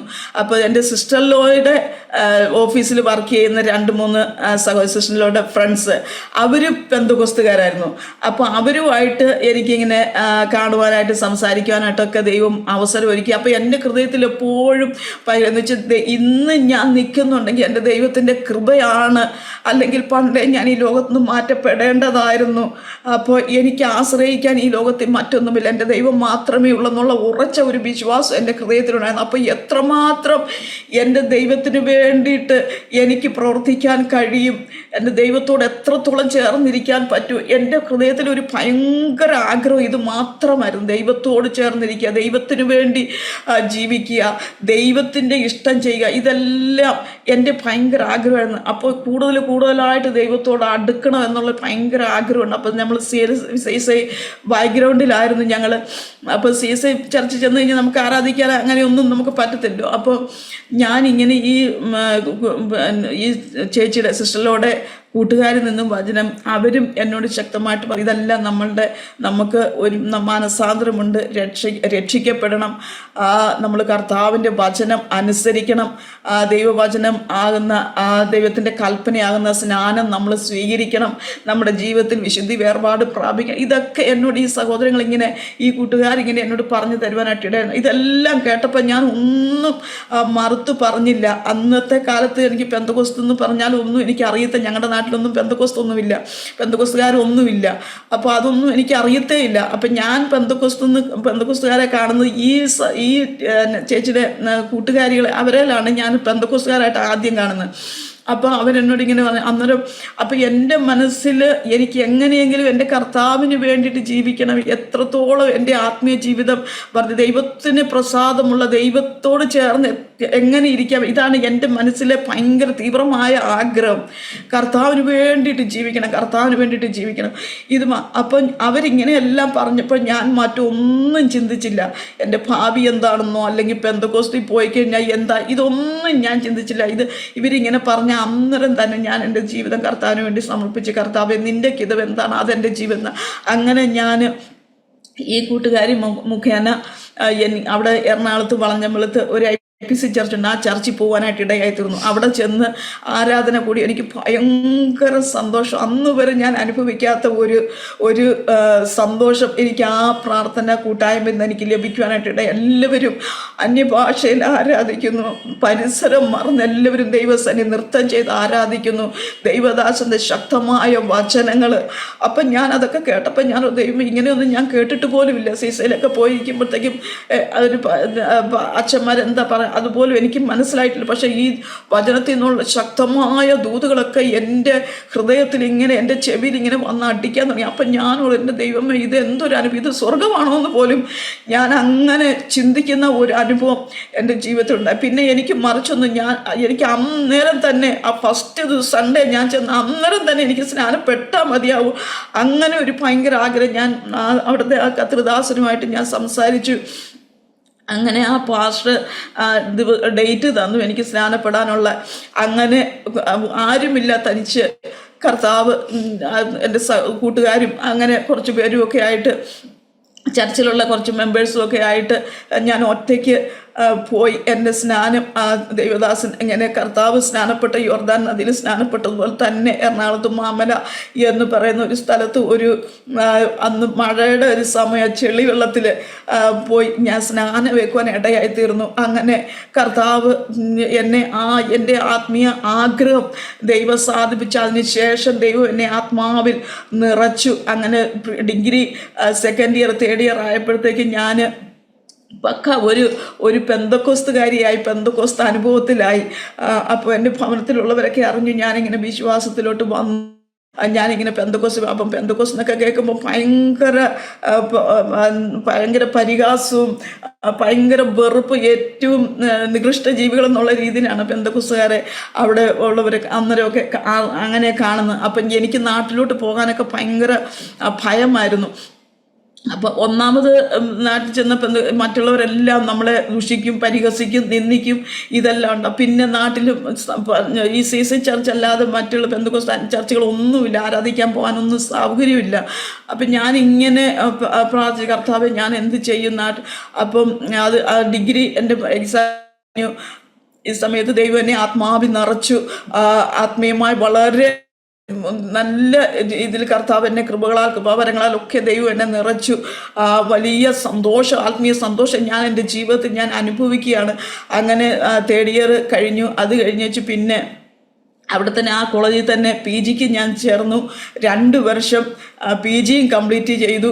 അത് കഴിഞ്ഞപ്പോഴത്തേക്കും ഞാൻ ഓർത്ത്, കർത്താവേ, ഇനി എന്ത് പഠിക്കാനാ, ഇനി എന്തായാലും ഭവനത്തിലോട്ട് തിരിച്ചു പോയേ പറ്റത്തുള്ളല്ലോ എന്ന് ഞാൻ ഇങ്ങനെ ചിന്തിച്ചു. ഭവനത്തിൽ ചെല്ലുമ്പോഴത്തേക്കും ഭവനത്തിലെ അന്തരീക്ഷം എനിക്ക് പറ്റത്തില്ല അവിടെ നിൽക്കാൻ. അപ്പം ഞാനിങ്ങനെ ചിന്തിച്ചു, അപ്പം ഇനി എന്താണ് ഭവനത്തിൽ പോവാതെ ഇരിക്കാനുള്ള എന്ത് വഴിയാണ്? എനിക്ക് എറണാകുളം വിട്ടു പോകുന്ന എനിക്ക് ഭയങ്കര എന്ന് വെച്ചാൽ എൻ്റെ ആത്മീയ ജീവിതം നഷ്ടപ്പെടും, എൻ്റെ ദൈവം എനിക്ക് തന്ന സന്തോഷം എല്ലാം നഷ്ടപ്പെടും. ഞാനിങ്ങനെ പ്രാർത്ഥിച്ചുകൊണ്ടിരുന്നു. അപ്പോൾ എനിക്ക് ടീച്ചിങ്, അപ്പോൾ എൻ്റെ കൂട്ടുകാർ പറഞ്ഞ് അവർ BEd പഠിക്കാൻ പോവുകയാണ്. അപ്പോൾ എനിക്ക് ഇഷ്ടമില്ല, ടീച്ചിങ്ങും നേഴ്സിങ്ങും എനിക്ക് ഇഷ്ടമില്ലാത്ത ഒരു കാര്യമാണ്. അപ്പം ഞാൻ ഓർത്ത്, കർത്താവേ, ഇതെങ്ങനെ ഞാൻ ചെയ്യും? പക്ഷെ നാട്ടിലോട്ട് പോകാനും പറ്റത്തില്ല. ഞാൻ ദൈവത്തോട് ഇങ്ങനെ പ്രാർത്ഥിച്ചു. പക്ഷേ ദൈവം എൻ്റെ ഹൃദയത്തിൽ തന്നു, എന്തായാലും ഇവിടെ നിൽക്കണമെങ്കിൽ എന്തെങ്കിലും പഠിക്കാൻ ചേർന്നേ പറ്റത്തുള്ളൂ. അങ്ങനെ ഞാൻ മനസ്സോടെ BEdന് ചെന്ന് ചേർന്നു. BEd ചെന്ന് ചേർന്ന് ആ സമയത്ത് അപ്പം ഞാൻ ഒത്തിരി ജോലിക്ക് വേണ്ടിയിട്ടുള്ള തയ്യാറെടുപ്പുകളൊക്കെ ഞാൻ നടത്തുന്നുണ്ടായിരുന്നു. അങ്ങനെ എന്തായാലും BEd ചെന്ന് ചേർന്ന് 2 മാസം കഴിഞ്ഞപ്പോൾ വിവാഹം ഇങ്ങനെ ആലോചന വരുവാനായിട്ട് ഇടയായി തീർന്നു. ഒത്തിരി ൊക്കെ വന്നു, ജോലിയൊക്കെ ഉള്ള ചെറുപ്പക്കാരെയൊക്കെ എനിക്ക് ആലോചന വന്നു. പക്ഷേ ആ സമയത്തൊന്നും ഞാൻ അതൊന്നും സമ്മതിച്ചില്ല. എനിക്ക് എൻ്റെ ആഗ്രഹം എന്ന് പറയുന്ന കർത്താവിൻ്റെ വേല ചെയ്യുന്ന ഒരു ദൈവദാസനെ വിവാഹം കഴിക്കണം എന്ന് വെച്ചാൽ കർത്താവിൻ്റെ വേല ചെയ്യണം. ഇതായിരുന്നു എൻ്റെ ജീവിതത്തിലെ വലിയ ഒരു ആഗ്രഹം. ഞാൻ ആ ആഗ്രഹം വെച്ച് ഞാനിങ്ങനെ ദൈവസന്നിധി പ്രാർത്ഥിച്ചുകൊണ്ടിരിക്കുക. അപ്പോൾ എൻ്റെ ഭവനത്തിൽ ആരും വിശ്വാസത്തിലില്ലാത്തത് കൊണ്ട് അവർ CCA ബാക്ക്ഗ്രൗണ്ടിൽ നിന്നെല്ലാം ഇങ്ങനെ ആലോചന കൊണ്ടുവരുന്നു. അപ്പം ഞാൻ ദൈവസേന ഇങ്ങനെ പ്രാർത്ഥിച്ചുകൊണ്ടിരുന്നു. അങ്ങനെ ഈ BEd ചെയ്തുകൊണ്ടിരിക്കുമ്പോഴത്തേക്കും ഇങ്ങനെ ഇപ്പം എൻ്റെ ഹസ്ബൻഡ് ആ വിവാഹാലോചന ഇങ്ങനെ വന്നു കഴിഞ്ഞപ്പോഴത്തേക്കും എൻ്റെ ഭവനത്തിൽ എല്ലാവരും ഭയങ്കര എതിർപ്പായി. പെന്തക്കോസ്തുകാരെ കെട്ടിയാലും കുഴപ്പമില്ല, പക്ഷേ ഈ ദൈവദാസനെ കെട്ടുന്ന അത് അവർക്ക് ഒട്ടുമേ സമ്മതിക്കാൻ പറ്റത്തില്ലായിരുന്നു.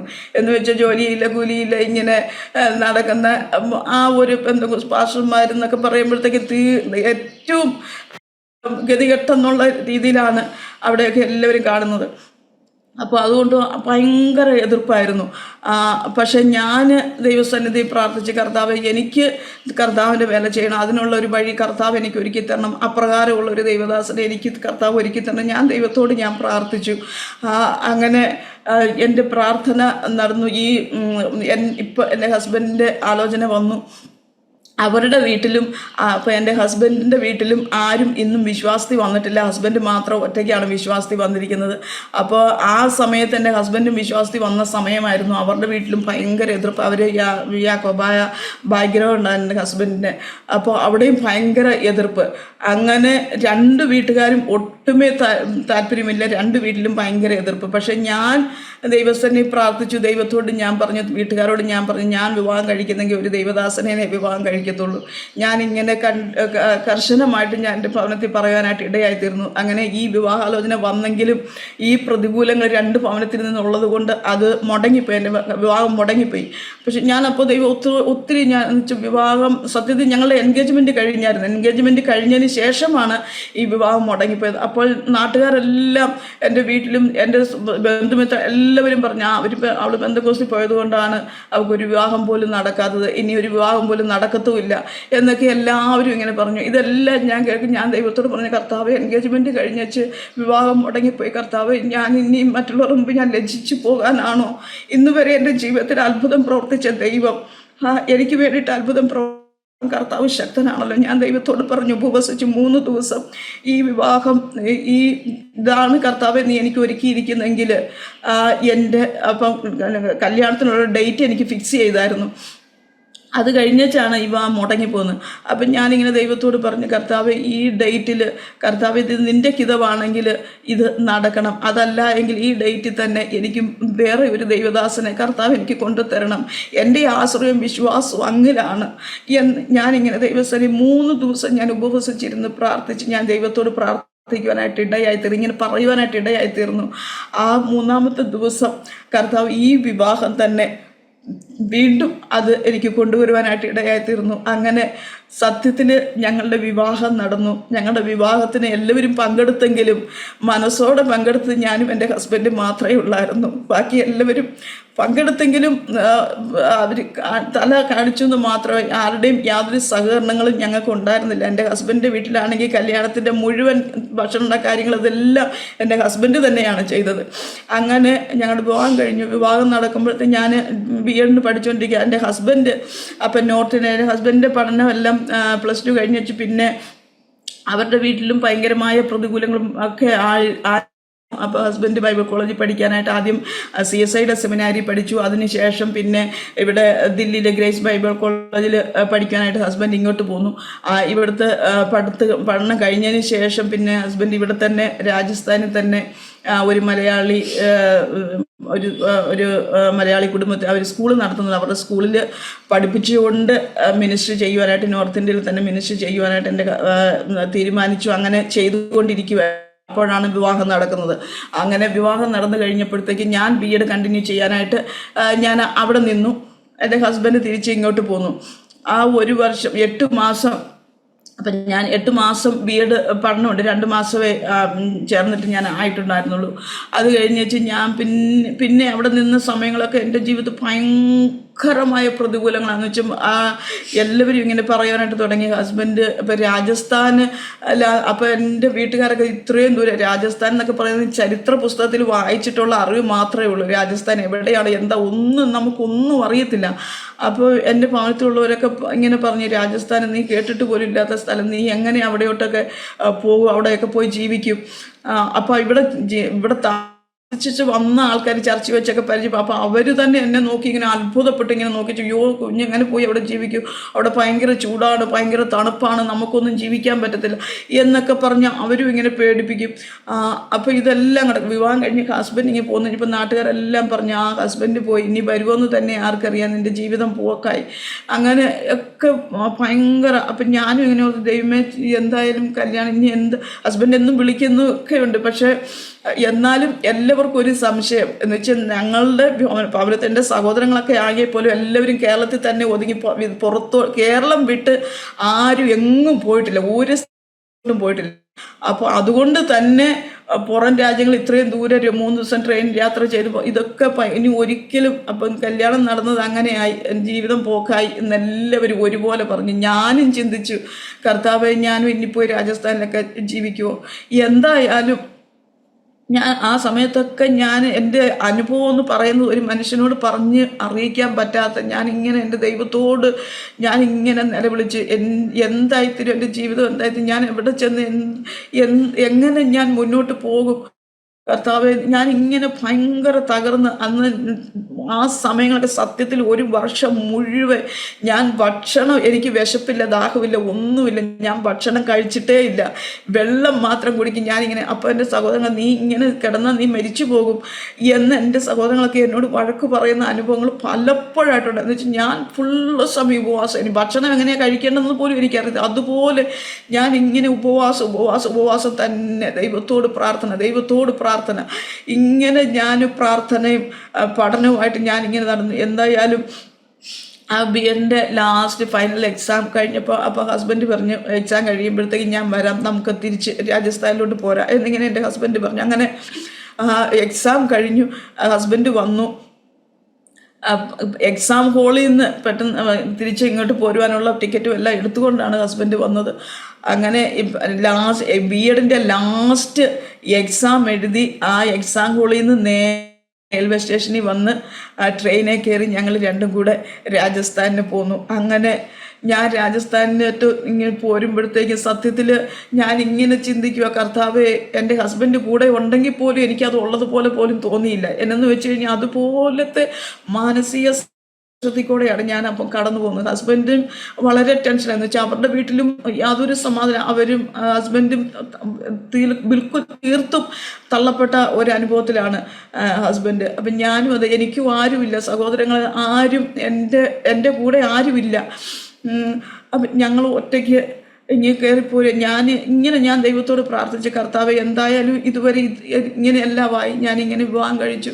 കർത്താവ് നോർത്ത് അപ്പം എൻ്റെ ഹസ്ബൻഡിന് ഉറച്ച തീരുമാനം, ഞാൻ നോർത്ത് ഇന്ത്യക്ക് വേണ്ടിയിട്ട് ഞാൻ എന്നെ തന്നെ സമർപ്പിച്ചു. എന്തു വന്നാലും പ്രതികൂലം വന്നാലും നോർത്ത് ഇന്ത്യയിൽ ഞാൻ കർത്താവിൻ്റെ വേല മരണം വരെ ചെയ്യുമെന്നുള്ള ഒരു വലിയ പ്രതിജ്ഞ, ദൃഢനിശ്ചയം ദൈവസേനയിൽ എടുത്തിട്ടുണ്ടായിരുന്നു. അപ്പോൾ അതുകൊണ്ട് ഞാനിങ്ങനെ ട്രെയിനിൽ കയറി ഇരിക്കുമ്പോഴൊക്കെ ഞാനിങ്ങനെ ചിന്തിക്കുക, കർത്താവ് ഞാൻ എങ്ങനെ അവിടെ ചെന്ന് ഞാൻ ജീവിക്കും, ഞാൻ എങ്ങനെ മുന്നോട്ട് പോകും, എൻ്റെ ജീവിതം, എൻ്റെ കാര്യം എന്തായിത്തീരും, എനിക്ക് ഒരു മനുഷ്യനില്ല എനിക്കൊന്ന് സഹായിക്കാൻ, എൻ്റെ വേദനകളൊന്ന് പറയാൻ. ഇങ്ങനെയെല്ലാം ഞാനിങ്ങനെ ചിന്തിച്ച് ട്രെയിനിൻ്റെ 3 ദിവസം എങ്ങനെ കടന്നു പോയെന്നൊന്നും എനിക്കറിയത്തില്ല. അതുപോലെ ഞാനിങ്ങനെ ദൈവത്തോട്, കർത്താവ് രാജസ്ഥാന് എന്തായാലും ഇങ്ങനെയായി, എനിക്ക് കർത്താവിൻ്റെ വേല ചെയ്യണം, എവിടെയായാലും എനിക്ക് കർത്താവിൻ്റെ വേല ചെയ്യണം. കർത്താവ് രാജസ്ഥാനിലോട്ട് പോകേണ്ട അവസ്ഥയാണ് ഇപ്പോൾ വന്നിരിക്കുന്നത്. രാജസ്ഥാനിൽ ഒന്ന് ചെന്ന് ഒരു ദിവസം എനിക്ക് രാജസ്ഥാനിലോട്ടൊന്ന് കാല് കുത്തിയാൽ മതി, കർത്താവ് പിന്നെ എൻ്റെ പ്രാണനെ നീ എടുത്തു എന്ന് ഞാനിങ്ങനെ ദൈവത്തോട് ഞാൻ പ്രാർത്ഥിക്കുവാനായിട്ട് ഇടയായി തീർന്നു. അങ്ങനെ രാജസ്ഥാനിൽ വന്ന് ഇവിടെ നമുക്ക് അപ്പോൾ ഞാൻ എൻ്റെ വിവാഹത്തിന് മുമ്പ് 3 ദൈവദാസന്മാർ 3 മീറ്റിങ്ങുകളിൽ ഞാൻ പങ്കെടുത്തപ്പോൾ 3 ദൈവദാസന്മാർ എന്നോട് ഇങ്ങനെ ആലോചന പറഞ്ഞു, ദൈവം നീ അറിയാത്ത ഒരു ദേശത്ത് കൊണ്ടുപോയി, നീ അറിയാത്ത ജാതികളുടെ മധ്യത്തിൽ നിന്നെ കൊണ്ടുപോയി ഉന്നതമായ സ്ഥാനത്ത് നിന്നെ ഇരുത്തി ഉന്നതരായ വ്യക്തികളോട് നീ സുവിശേഷം പറയും എന്നിങ്ങനെ എന്നോട് 3 ദൈവദാസന്മാർ 3 മീറ്റിങ്ങുകളിൽ വെച്ച് എന്നോട് ഇങ്ങനെ ആലോചന പറയാൻ ഇടയായി തീർന്നു. അപ്പം ഞാനിങ്ങനെ ചിന്തിച്ചു, അറിയാത്ത ദേശത്ത് അറിയാത്ത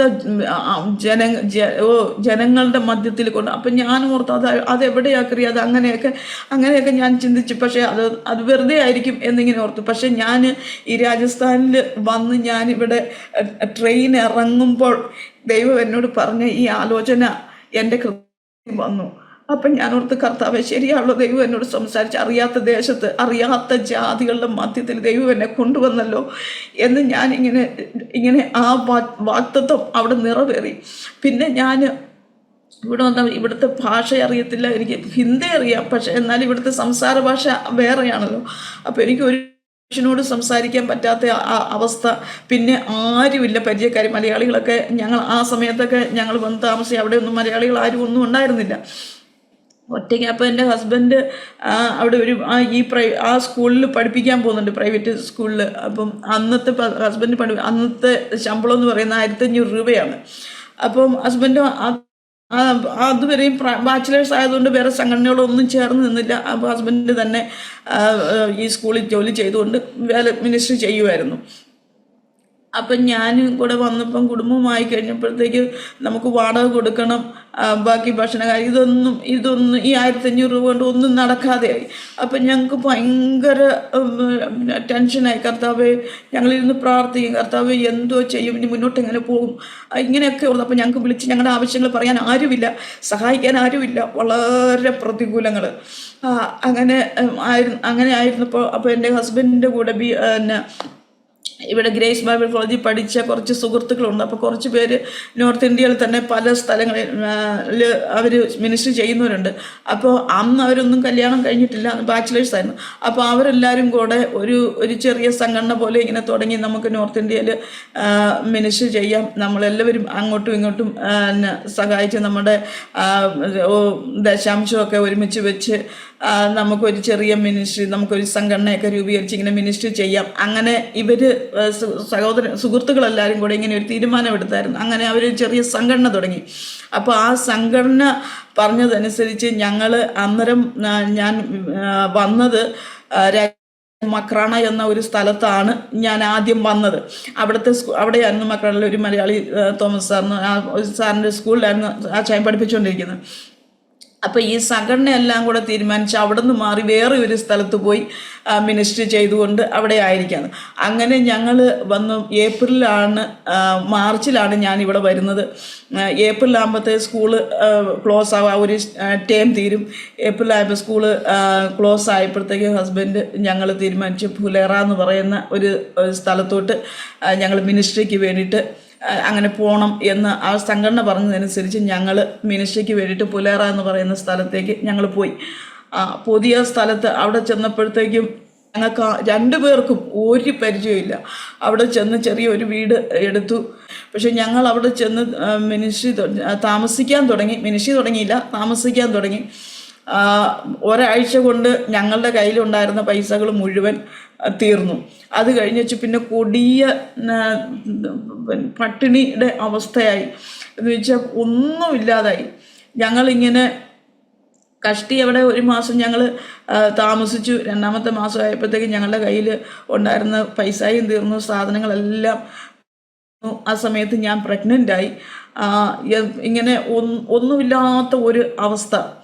അപ്പം സാധനങ്ങളൊന്നുമില്ല. അപ്പോൾ ഹസ്ബൻഡ് ഞങ്ങൾ രണ്ടുപേരും എന്തോ ചെയ്യും. അപ്പം ഈ സംഘടനയിലുള്ള സുഹൃത്തുക്കളെല്ലാം എൻ്റെ ഹസ്ബൻഡ് വിളിക്കും. പക്ഷെ ആരും, കുറച്ച് പേര് ഫോൺ എടുക്കുന്നവർ ഒരു സപ്പോർട്ടും ഞങ്ങൾക്ക് തരുന്നില്ല.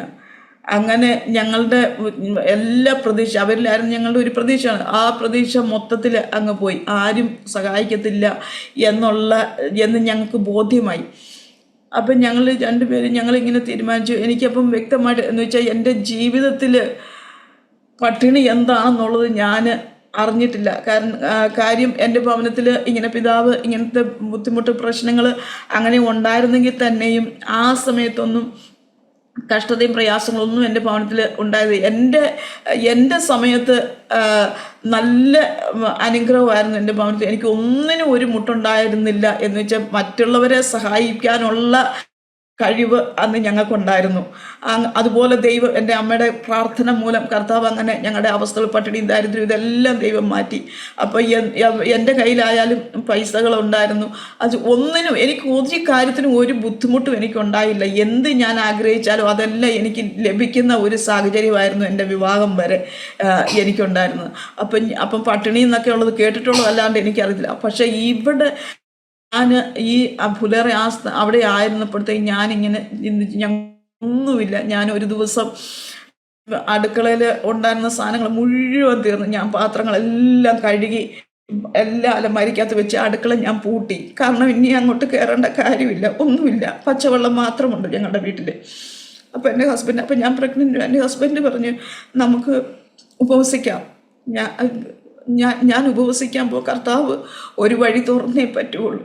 ഞാൻ ഉപവസിക്കും എന്ന് കർത്താവ് എനിക്കൊരു വഴി തുറന്നു. അന്ന് വരെ ഞാൻ ഉപവസിക്കും, അത് എത്ര ദിവസമായാലും എത്ര മാസമായാലും എന്നെൻ്റെ ഹസ്ബൻഡ് തീരുമാനമെടുത്തു.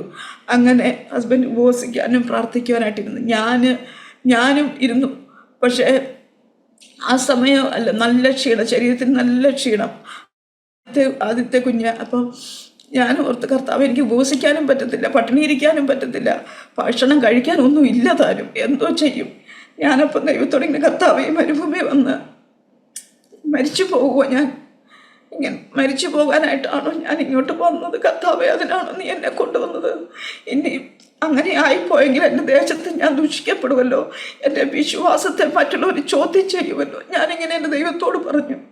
അങ്ങനെ ഞാൻ ദൈവസന്നിധിയിൽ നിന്ന് പ്രാർത്ഥിച്ച് ഞങ്ങളുടെ കയ്യിലുണ്ടായിരുന്ന ബാഗും എല്ലാം ഞാൻ തപ്പി നോക്കി. എനിക്കൊരു 100 രൂപ ഒരു ബാഗിൻ്റെ കോണിൽ കിടന്ന് എനിക്ക് കിട്ടി. വേറെ ഒന്നും ഞങ്ങളുടെ 2 പേരുടെയും കയ്യിലില്ല. ഒരു 100 രൂപ എൻ്റെ കയ്യിൽ ഒരു ബാഗിൻ്റെ കോണിൽ കിടന്ന് എനിക്ക് കിട്ടി. ഞാൻ ആ 100 രൂപയും കൈ പിടിച്ചോണ്ട് ഞാനിങ്ങനെ ദൈവത്തോട് തന്നെ വിളിച്ചു. അപ്പം ഹസ്ബൻഡ് പറഞ്ഞു, അത് 100 രൂപ കൊണ്ട് അടുക്കളയിലുള്ള സാധനങ്ങൾ വാങ്ങാനാണെങ്കിൽ അത് പറ്റത്തില്ല, അല്ലെങ്കിൽ ഇനി അതുകൊണ്ട് എന്തെങ്കിലും ഇച്ചിരി അരി വാങ്ങിച്ചാലും അതുകൊണ്ട് എത്ര ദിവസം പോവാനാ, അപ്പോൾ അതുകൊണ്ട് അത് വാങ്ങാൻ പറ്റത്തില്ല. അപ്പോൾ ആ സമയത്ത് ഞാനിങ്ങനെ അപ്പം എന്തെങ്കിലും കഴിക്കുകയും ചെയ്യണമല്ലോ, കുഞ്ഞുണ്ടല്ലോ. അപ്പം ഹസ്ബൻഡ് പറഞ്ഞു, അന്നേരം 5 രൂപ ഈ കേരളത്തിലൊക്കെ കിട്ടുന്ന ഒരു പത്തിരി പോലെ ഒരു സാധനം അതിവിടെ കിട്ടും, 5 രൂപ അതിന്. അപ്പം ഹസ്ബൻഡ് ഫാസ്റ്റിങ്ങാണ്. അപ്പം ഹസ്ബൻഡ് ആ 100 രൂപയ്ക്ക് 5 രൂപ എടുത്ത് ഒരു പത്തിരി മേടിച്ചോണ്ട് എനിക്ക് കൊണ്ട് തരും. അപ്പോൾ ഒരു ദിവസത്തെ എൻ്റെ ഭക്ഷണം എന്ന് പറയുന്നത് ഒരു പത്തിരിയാണ്. അതിവിടെ കച്ചോടി എന്ന് പറയും അതിന്. അതാ ഒരു ദിവസത്തെ എൻ്റെ ഭക്ഷണം. അങ്ങനെ 2 ദിവസം കഴിച്ചു. 3-ാമത്തെ ദിവസമായി ഞങ്ങളിങ്ങനെ ശക്തമായിട്ട് എൻ്റെ ഹസ്ബൻഡ് ഇങ്ങനെ മുട്ടിമേൽ ഒറ്റ ഇരിപ്പിരുന്നു. അങ്ങനെ തന്നെ പ്രാർത്ഥന. 3-ാമത്തെ ദിവസമായപ്പോൾ ദൈവം എങ്ങനെയാണ് എനിക്കറിയത്തില്ല. ഞങ്ങൾ ഹസ്ബൻഡ് ആദ്യമേ പഠിപ്പിച്ചുകൊണ്ടിരുന്ന ആ സ്കൂളിലെ ആ സാറ് ഒരു വൈകുന്നേരം 3-ാമത്തെ ദിവസം വൈകുന്നേരം ആയപ്പോൾ ആ സാറ് ആ സ്കൂളിൽ നിന്ന് അവരുടെ വണ്ടി എടുത്ത് മറ്റുള്ള സ്റ്റാഫുകളെല്ലാമായിട്ട് ഞങ്ങളുടെ അടുത്ത് വന്നു.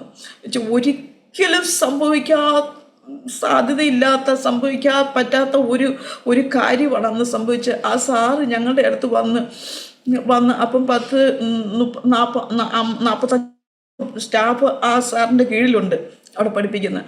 അപ്പം ഈ സാർ ഞങ്ങളുടെ അടുത്ത് വന്നിട്ട് ഞങ്ങൾ കസേര ഇട്ട് കൊടുത്തു. ആ സാറ് വന്നിരുന്നു, ഞങ്ങളോടൊന്നും ചോദിച്ചില്ല. ഇങ്ങനെ സാജ, അപ്പം എൻ്റെ ഹസ്ബൻഡിൻ്റെ പേര് സാജൻ. അപ്പം സാജൻ സാറേ, ഇത് നിങ്ങൾക്കിപ്പോൾ ഇവിടെ ഭയങ്കര ബുദ്ധിമുട്ടൊക്കെ അല്ലേ? ഇപ്പം എൻ്റെ സ്കൂളിൽ ഭയങ്കരമായ പ്രശ്നങ്ങളാണ്, സ്റ്റാഫ് തമ്മിൽ ഭയങ്കര അടിയും ബഹളവും പോലീസ് കേസൊക്കെ ആണ്. അപ്പം എനിക്കൊരു 7 പേരെ പറഞ്ഞു വിടേണ്ടതായിട്ട് വന്നു അവിടുന്ന്. അതുകൊണ്ട് നിങ്ങൾ എത്രയും പെട്ടെന്ന് ഇവിടുത്തെ നിങ്ങളുടെ സ്കൂളും കാര്യങ്ങളും ഇതൊക്കെ എന്തെങ്കിലുമൊക്കെ ഉണ്ടെങ്കിൽ നിങ്ങളതെല്ലാം ആരെയെങ്കിലുമൊക്കെ ഏൽപ്പിച്ച്, മിനിസ്ട്രി ആരെയെങ്കിലുമൊക്കെ ഏൽപ്പിച്ച് നിങ്ങൾ എൻ്റെ കൂടെ വരണം എന്ന് ഈ സാറ് ഞങ്ങളോട് പറഞ്ഞ്. അപ്പോൾ സാറിനൊരു വെള്ളം കൊടുക്കാൻ പോലും ഞങ്ങളുടെ കയ്യിൽ ഒന്നുമില്ല. അപ്പം ഞങ്ങൾ ഒന്നും പറഞ്ഞില്ല. പറയാതെ ഞങ്ങൾ പറഞ്ഞ് പ്രാർത്ഥിച്ചേച്ച് പറയാമെന്ന് സാറിനോട് പറഞ്ഞു. അങ്ങനെ സാറ് തിരിച്ചിങ്ങോട്ട് പോന്നു, മക്രാണയ്ക്ക് പോന്നു. അപ്പം ഞങ്ങൾ അവിടെ താമസിക്കാം. അപ്പം ഞങ്ങളുടെ അയൽവക്കത്തുള്ള അവരൊന്നും ഞങ്ങളെ ഒന്നും അറിയത്തില്ല. അവരുമായിട്ട് ഞങ്ങൾക്ക് വലിയ ടച്ച് പിന്നെ പുതിയതായിട്ട് അന്യദേശത്ത് നിന്ന് വന്ന ആൾക്കാരല്ലേ, അവരും ഞങ്ങളെ ഇങ്ങനെ നോക്കുന്നുണ്ടെന്നല്ലാതെ ഞങ്ങൾ ആരുമായിട്ട് അങ്ങനെ സംസാരിക്കുന്നൊക്കെ ഉണ്ട്. പക്ഷേ അവർ പലപ്പോഴും വന്ന് അവരുടെ മനസ്സിലിങ്ങനെ ദൈവാത്മാവ് തോന്നിച്ചു, ഇവർ അന്യദേശത്ത് നിന്ന് വന്ന് ഇവർക്കൊരു ജോലിയില്ല, ഒന്നുമില്ല, ഇവർ 2 പേര് തന്നെ ഇങ്ങനെ താമസിക്കുന്നു, ഇവർ വലിയ കഴിക്കുന്നുണ്ടോ കൂടി. അങ്ങനെ ചിലപ്പോഴൊക്കെ ആ ഭവനത്തിൽ നിന്ന് അവർ വന്ന് ഇങ്ങനെ ഞങ്ങളെ ഇടയ്ക്കൊക്കെ നോക്കുമായിരുന്നു. ഞങ്ങളുടെ അടുത്ത് വന്ന് നിങ്ങൾ എന്തെങ്കിലും കഴിക്കും, നിങ്ങൾ എന്ത് ചെയ്യുക. അപ്പോൾ എൻ്റെ ഹസ്ബൻഡ് അവരോടെല്ലാം സുവിശേഷം പറഞ്ഞു. അങ്ങനെ സുവിശേഷം അവരുടെ ഹൃദയത്തിൽ ദൈവം ഇങ്ങനെ തോന്നിച്ച് പലപ്പോഴും അവർ ഭക്ഷണസാധനവും ആഹാരമൊക്കെ ഉണ്ടാക്കിയതും ഉണ്ടാക്കാത്തതും ഒക്കെ ഞങ്ങൾക്ക് ഇങ്ങനെ കൊണ്ടുവന്ന് തരുവാനായിട്ട് ഇടയായിത്തീർന്നു. അങ്ങനെ ആ 1 മാസം ഞങ്ങൾ അങ്ങനെ കഴിഞ്ഞുകൂടി. അത് കഴിഞ്ഞ് ഈ സാറിങ്ങനെ വന്ന് പോന്നു കഴിഞ്ഞിട്ട് ഞങ്ങൾ പ്രാർത്ഥിച്ച് ദൈവാത്മാവ് ഞങ്ങളോട് പറഞ്ഞ് ഇങ്ങോട്ട് തിരിച്ചു ദൈവാത്മാവിനെ ഞങ്ങളോട് പറഞ്ഞു, അങ്ങനെ ആലോചന തന്നു. അങ്ങനെ ഞങ്ങൾ അപ്പം തിരിച്ച് ഞങ്ങൾക്ക് പോരാനായിട്ട് പൈസ പിന്നെ അവിടുന്ന് ഒരു 8 മണിക്കൂർ യാത്ര ചെയ്തെങ്കിലേ തിരിച്ച് സാറിൻ്റെ അടുത്ത് വരാൻ പറ്റത്തുള്ളൂ, പുല്ലേറയിൽ നിന്ന്. അപ്പം ഞങ്ങളോർത്ത് കർത്താവേ, വണ്ടിക്ക് പോകാനുള്ള സൗകര്യം, പൈസ ഒന്നുമില്ല, ഞങ്ങൾ എങ്ങനെ പോകും, ഇങ്ങനെ ഞങ്ങൾ അന്നേരം ആ സാറ് തന്നെ ഞങ്ങളോട് വിളിച്ചു പറഞ്ഞു. അപ്പം ഞങ്ങളുടെ കയ്യിൽ ഫോണൊന്നുമില്ല. ഞങ്ങളുടെ അയൽവക്കത്തേക്ക് ഉള്ള ഒരു സഹോദരൻ്റെ വീട്ടിലോട്ട് ഞങ്ങൾ വിളിച്ചു പറഞ്ഞു. അപ്പം സാറിങ്ങനെ പറഞ്ഞു, നിങ്ങൾ വണ്ടി വിളിച്ച് സാധനങ്ങളൊക്കെ ആയിട്ട് നിങ്ങളിങ്ങ് പോര്, പൈസയൊക്കെ ഞാൻ ഇവിടെ വരുമ്പോൾ കൊടുത്തോളാം എന്നിങ്ങനെ സാറ് പറയാനായിട്ടിടയായത്. ദൈവത്തിൻ്റെ അത്ഭുതത്തിൻ്റെ വഴികൾ ഞാനിങ്ങനെ ഓർക്കുക. കർത്താവ് തന്നിൽ ആശ്രയിക്കുന്ന മക്കളെ ഒരു നാളും കൈവിടാത്ത ഒരു ദൈവമാണ്. ആ ദൈവത്തിൻ്റെ ആ കരുതൽ എൻ്റെ ജീവിതത്തിൽ ഓരോ നിമിഷവും അത് അനുഭവിപ്പാൻ ദൈവം എന്നെ ഇടയാക്കി. അങ്ങനെ ഞങ്ങൾ തിരിച്ച് ആ വാനം തിരിച്ച് ഇവിടെ വന്നു, മക്രാണയിൽ വന്നു. സാറ് ആ വണ്ടിയുടെ പൈസയൊക്കെ സാറ് തന്നെ കൊടുത്തു. ഞങ്ങൾ പിന്നെയും 1 വർഷം കൂടെ ഞങ്ങൾ 2 പേരും ആ സ്കൂളിൽ പഠിപ്പിക്കുവാനായിട്ട് ഇടയായി തീർന്നു. അങ്ങനെ ഞങ്ങളുടെ ആ വലിയ ഒരു ബുദ്ധിമുട്ടുകൾ ഒരു ആശ്വാസമായി ആദ്യത്തെ മോന് ഉണ്ടായി. അതിനുശേഷം പിന്നെ ഞങ്ങളിങ്ങനെ ചിന്തിച്ച്, കർത്താവേ, ഇങ്ങനെ നിൽക്കുവാനല്ല, ഇതിന് സ്കൂളിൽ ജോലി ചെയ്തുകൊണ്ട് നിൽക്കാനല്ല കർത്താവെ മിനിസ്ട്രി. അപ്പം അവിടെ മക്രാണ ആ സ്ഥലം എന്ന് പറഞ്ഞാൽ അതൊരു ബിസിനസ് ഇൻഡസ്ട്രിയൽ ഏരിയയാണ്. അവിടെ ഗ്രാമങ്ങളൊന്നുമില്ല, ഗ്രാമങ്ങളുണ്ടെങ്കിൽ ഒത്തിരി ദൂരെയാണ്. അപ്പം നമുക്കിങ്ങനെ പോയി മിനിസ്ട്രി ചെയ്യാൻ പറ്റുന്ന സാഹചര്യങ്ങളൊന്നും അവിടെ ഇല്ല. അപ്പം എൻ്റെ മനസ്സിലും ഹസ്ബൻഡ് ഞങ്ങൾക്ക് 2 പേർക്കും ഭയങ്കര മാനസിക ഭാരം. കർത്താവ് ഇങ്ങനെ നിൽക്കാനല്ലല്ലോ, നമുക്ക് മിനിസ്ട്രി ചെയ്യണം. അപ്പോൾ ഹസ്ബൻഡ് പറഞ്ഞു, ഞാൻ സ്കൂൾ കളഞ്ഞിട്ട് ഞാൻ മിനിസ്ട്രിക്ക് ഇറങ്ങാം, ഇനി ഒരു സ്ഥലവും ഇല്ലെങ്കിലും ഞാൻ മിനിസ്ട്രിക്ക് ഇറങ്ങാൻ സ്കൂളിലോട്ട് പോകുന്നില്ല എന്നെൻ്റെ ഹസ്ബൻഡ് ഇങ്ങനെ പറയാനായിട്ടിടയായിരുന്നു. പക്ഷേ ഞാൻ ദൈവത്തോട് പറഞ്ഞു, കർത്താവേ, നീ എനിക്ക് മിനിസ്ട്രി ചെയ്യണം കർത്താവ്, അതിന് വേണ്ടിയിട്ടുള്ള ഒരു സ്ഥലവും സാഹചര്യവും കർത്താവ് എനിക്ക് ഒരുക്കി തരണം. ഞാൻ അങ്ങനെ ദൈവത്തോട് ഇങ്ങനെ പ്രാർത്ഥിച്ചുകൊണ്ട് അങ്ങനെ ഞങ്ങളവിടെ കഷ്ടിച്ച് അകലെ നിന്നു. പിറ്റത്തെ വർഷമായപ്പോഴത്തേക്കും കർത്താവ് കരോളി എന്ന് പറഞ്ഞ് ഈ സ്ഥലത്തിൻ്റെ കാര്യം ഒരു ദൈവദാസനിലൂടെ ഞങ്ങളോട് ഇങ്ങനെ പറയുവാനായിട്ട് ഇടയായി തീർന്നു. അത് കേട്ടപ്പോഴത്തേക്കും ഞങ്ങളിങ്ങനെ പ്രാർത്ഥിച്ചു. അപ്പോൾ അവിടെ മക്രാണയിൽ ഒരു ഫാസ്റ്റിംഗ് പ്രയർ ഇങ്ങനെ നടക്കുക. ഫാസ്റ്റിംഗ് പ്രയറിൽ ഞങ്ങൾ ഈ വിഷയം ഇങ്ങനെ അവതരിപ്പിച്ചു. അപ്പോൾ 2-3 ദൈവദാസന്മാരൊക്കെ അവിടെ വന്നിട്ടുണ്ടായിരുന്നു.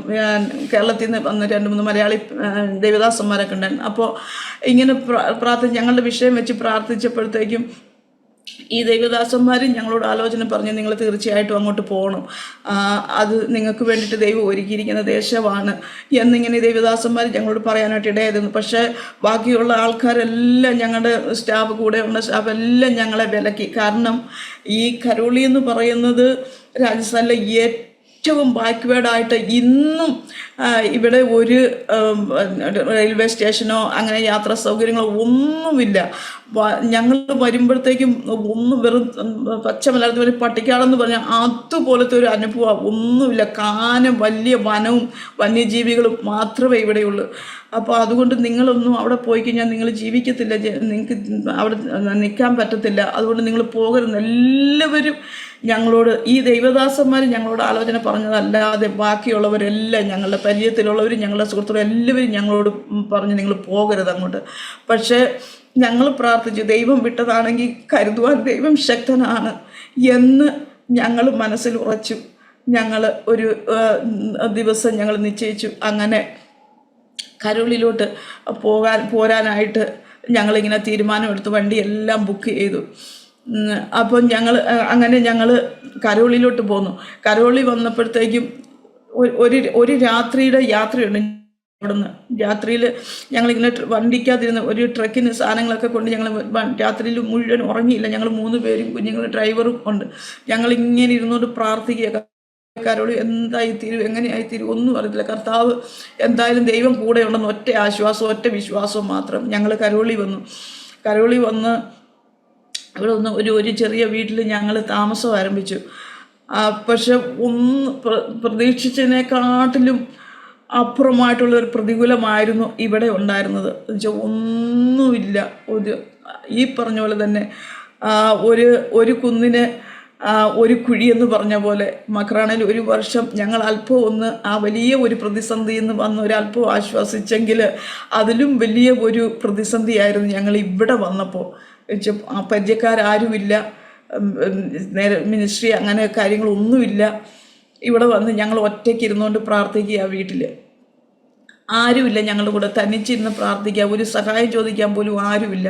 വളരെ ഞങ്ങളങ്ങ് നിരാശപ്പെട്ടു എന്ന് പറഞ്ഞു കഴിഞ്ഞാൽ നിരാശപ്പെടുകയല്ല, ഇങ്ങനെ കർത്താവ് എന്തായിത്തീരും, ഇനി കുഞ്ഞും കൂടെ ഉണ്ടല്ലോ, എന്തായിത്തീരും, എങ്ങനെ മുന്നോട്ട് പോകും, ഇങ്ങനെ ഞങ്ങൾ വളരെ ഭാരപ്പെട്ട് അന്നേരവും ഞങ്ങൾ ഉപവാസവും പ്രാർത്ഥനയും ഞങ്ങൾ തുടങ്ങി. അങ്ങനെ ആ ഉപവാസവും പ്രാർത്ഥനയും നടന്നുകൊണ്ടിരുന്ന സമയത്ത് ഇങ്ങനെ വീട്ടിൽ നിന്ന് ഇങ്ങനെ കോള് വന്നു, എനിക്ക് കാലിക്കറ്റ് യൂണിവേഴ്സിറ്റിയിൽ ഒരു ജോലി ആയിട്ടുണ്ട്. അപ്പം ഞാൻ വളരെ പ്രാർത്ഥിക്കുകയും ആഗ്രഹിക്കുകയും പഠിക്കുകയും എല്ലാം ചെയ്ത് ജോലിക്ക് വേണ്ടിയിട്ട് ഒത്തിരി ടെസ്റ്റുകളെല്ലാം എഴുതി ജോലി കിട്ടിയിട്ട് ഞാൻ പോകാൻ കഴിയും, അങ്ങനെയൊക്കെ ഞാൻ തീരുമാനമൊക്കെ എടുത്തതാണ്. അങ്ങനെ വളരെ ആഗ്രഹിച്ചിരുന്ന, പക്ഷേ അന്ന് വിവാഹം കഴിയുന്നതിന് മുമ്പൊന്നും എനിക്ക് ജോലി കിട്ടിയില്ല. ഇവിടെ വന്ന് ഈ പ്രതിസന്ധിയുടെ ഏറ്റവും മൂർധന്യ അവസ്ഥയിൽ എൻ്റെ കുഞ്ഞിന് ഒരു ചായ, ഒരു കട്ടൻ കാപ്പി പോലും ഉണ്ടാക്കി കൊടുക്കാൻ എനിക്ക് പറ്റുന്നില്ല. അത്രയും കഷ്ടകരമായ ഒരു അവസ്ഥയിൽ കടന്നു പോകുമ്പോഴത്തേക്കുമാണ് എനിക്ക് ഈ ജോലി കിട്ടി. എൻ്റെ സഹോദരൻ എന്നെ വിളിച്ചു, എത്രയും പെട്ടെന്ന് നീ തിരിച്ച് നാട്ടിലോട്ട് വരണം. അപ്പം എനിക്ക് വിദ്യാഭ്യാസമൊക്കെ ഉണ്ട്. അപ്പം നല്ല ഒരു പോസ്റ്റിലാണ് എനിക്ക് കാലിക്കറ്റ് യൂണിവേഴ്സിറ്റിയിൽ എനിക്ക് കിട്ടിയത്. അപ്പോൾ അതുകൊണ്ട് എത്രയും പെട്ടെന്ന് തിരിച്ചു വരണം. അപ്പം ഹസ്ബൻഡ് ഞങ്ങൾ ഫാസ്റ്റിങ്ങിലാണ്.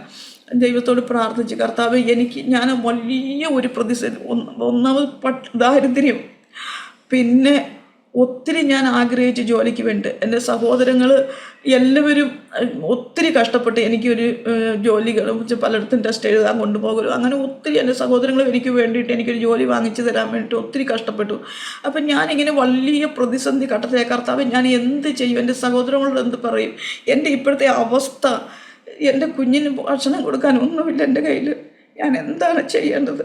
ഇങ്ങനെ ഞാനൊരു വലിയ, എനിക്കൊരു ഉപദേശം തരാൻ ഒരു മനുഷ്യനുമില്ല. അപ്പം ഹസ്ബൻഡ് എന്നോട് പറഞ്ഞു നിനക്ക് പോകണമെങ്കിൽ പോകാം, ജോലി ചെയ്യാം, പക്ഷെ ഞാൻ വരത്തില്ല, ഞാൻ മിനിസ്ട്രി നോർത്ത് ഇന്ത്യയിൽ തന്നെ മരണം വരെ ഞാൻ മിനിസ്ട്രി ചെയ്യും. എൻ്റെ ഹസ്ബൻഡ് എന്നോട് പറഞ്ഞു. ഞാനിങ്ങനെ, എനിക്ക് ഒരാളോട് ഒരു ഉപദേശം ചോദിക്കാൻ എനിക്കില്ല, ഞാൻ എന്തോ ചെയ്യണമെന്ന് ഞാനിങ്ങനെ നെടുമ്പാട് ആ ഇരുന്ന വീട്ടിൽ ഞാൻ അങ്ങനെ ആ മുറിയിൽ നെടുമ്പാട് ഞാൻ അങ്ങ് വീണ് കിടന്ന് ദൈവത്തോട് നിലവിളിച്ച്, കർത്താവ് നീ എന്നോടൊന്ന് സംസാരിക്കുക, ഞാൻ എന്ത് തീരുമാനമെടുക്കണം, ഞാൻ നാട്ടിലോട്ട് പോകണോ ഇവിടെ നിൽക്കണോ, നീ എന്നോട് സംസാരിക്കും, നീ എന്ത് പറയുന്നു അത് ഞാൻ കേൾക്കാം. ഞാൻ ദൈവത്തോട് പറഞ്ഞു. കർത്താവ് എന്നോട് സംസാരിച്ചു, നീ ഒരു ജോലി ചെയ്ത് ജീവിക്കാനായിരുന്നെങ്കിൽ എത്രയോ പണ്ട് നിനക്ക് ജോലി കിട്ടേണ്ടതായിരുന്നു. ഇന്ന് ഈ മിനിസ്ട്രിയിൽ പൂർണ്ണ സമയം ഇവിടെ ഇഷ്ടംപോലെ വയലുകൾ ദൈവം മിനിസ്ട്രിക്ക് വേണ്ടിയിട്ട് കർത്താവ് എനിക്ക് ഒരുക്കി തന്നു. നീ തീരുമാനിക്കുക, നീ എന്നെ തിരഞ്ഞെടുക്കുവോ അതോ ഭൗതികത്തെ ലോകത്തിലോട്ട് പോകുമോ? ദൈവം എന്നോട് ചോദിച്ചു. എനിക്ക് മറുത്തൊന്നും എനിക്ക് പറയേണ്ടിയും ചിന്തിക്കേണ്ടിയും വന്നില്ല. ഞാൻ പറഞ്ഞു, എന്ത് ദാരിദ്ര്യം കൊണ്ട് മരിച്ചാലും ഞാൻ കർത്താവിൻ്റെ വേല ചെയ്യും.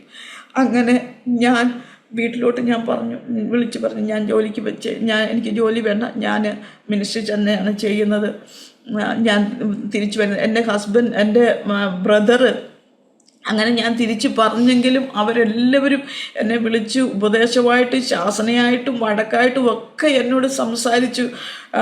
എന്നിട്ട് അവർ പ്രതീക്ഷിച്ചു 5 ദിവസം എൻ്റെ ബ്രദറ് കാലിക്കട്ട് യൂണിവേഴ്സിറ്റിയിൽ പോയി അവിടെ കൊതുകുകടിയും കൊണ്ട് ആ വരാന്തയിൽ 5 ദിവസം എൻ്റെ ബ്രദർ അവിടെ പോയി താമസിച്ചു, അവിടെ പോയി കിടന്നു.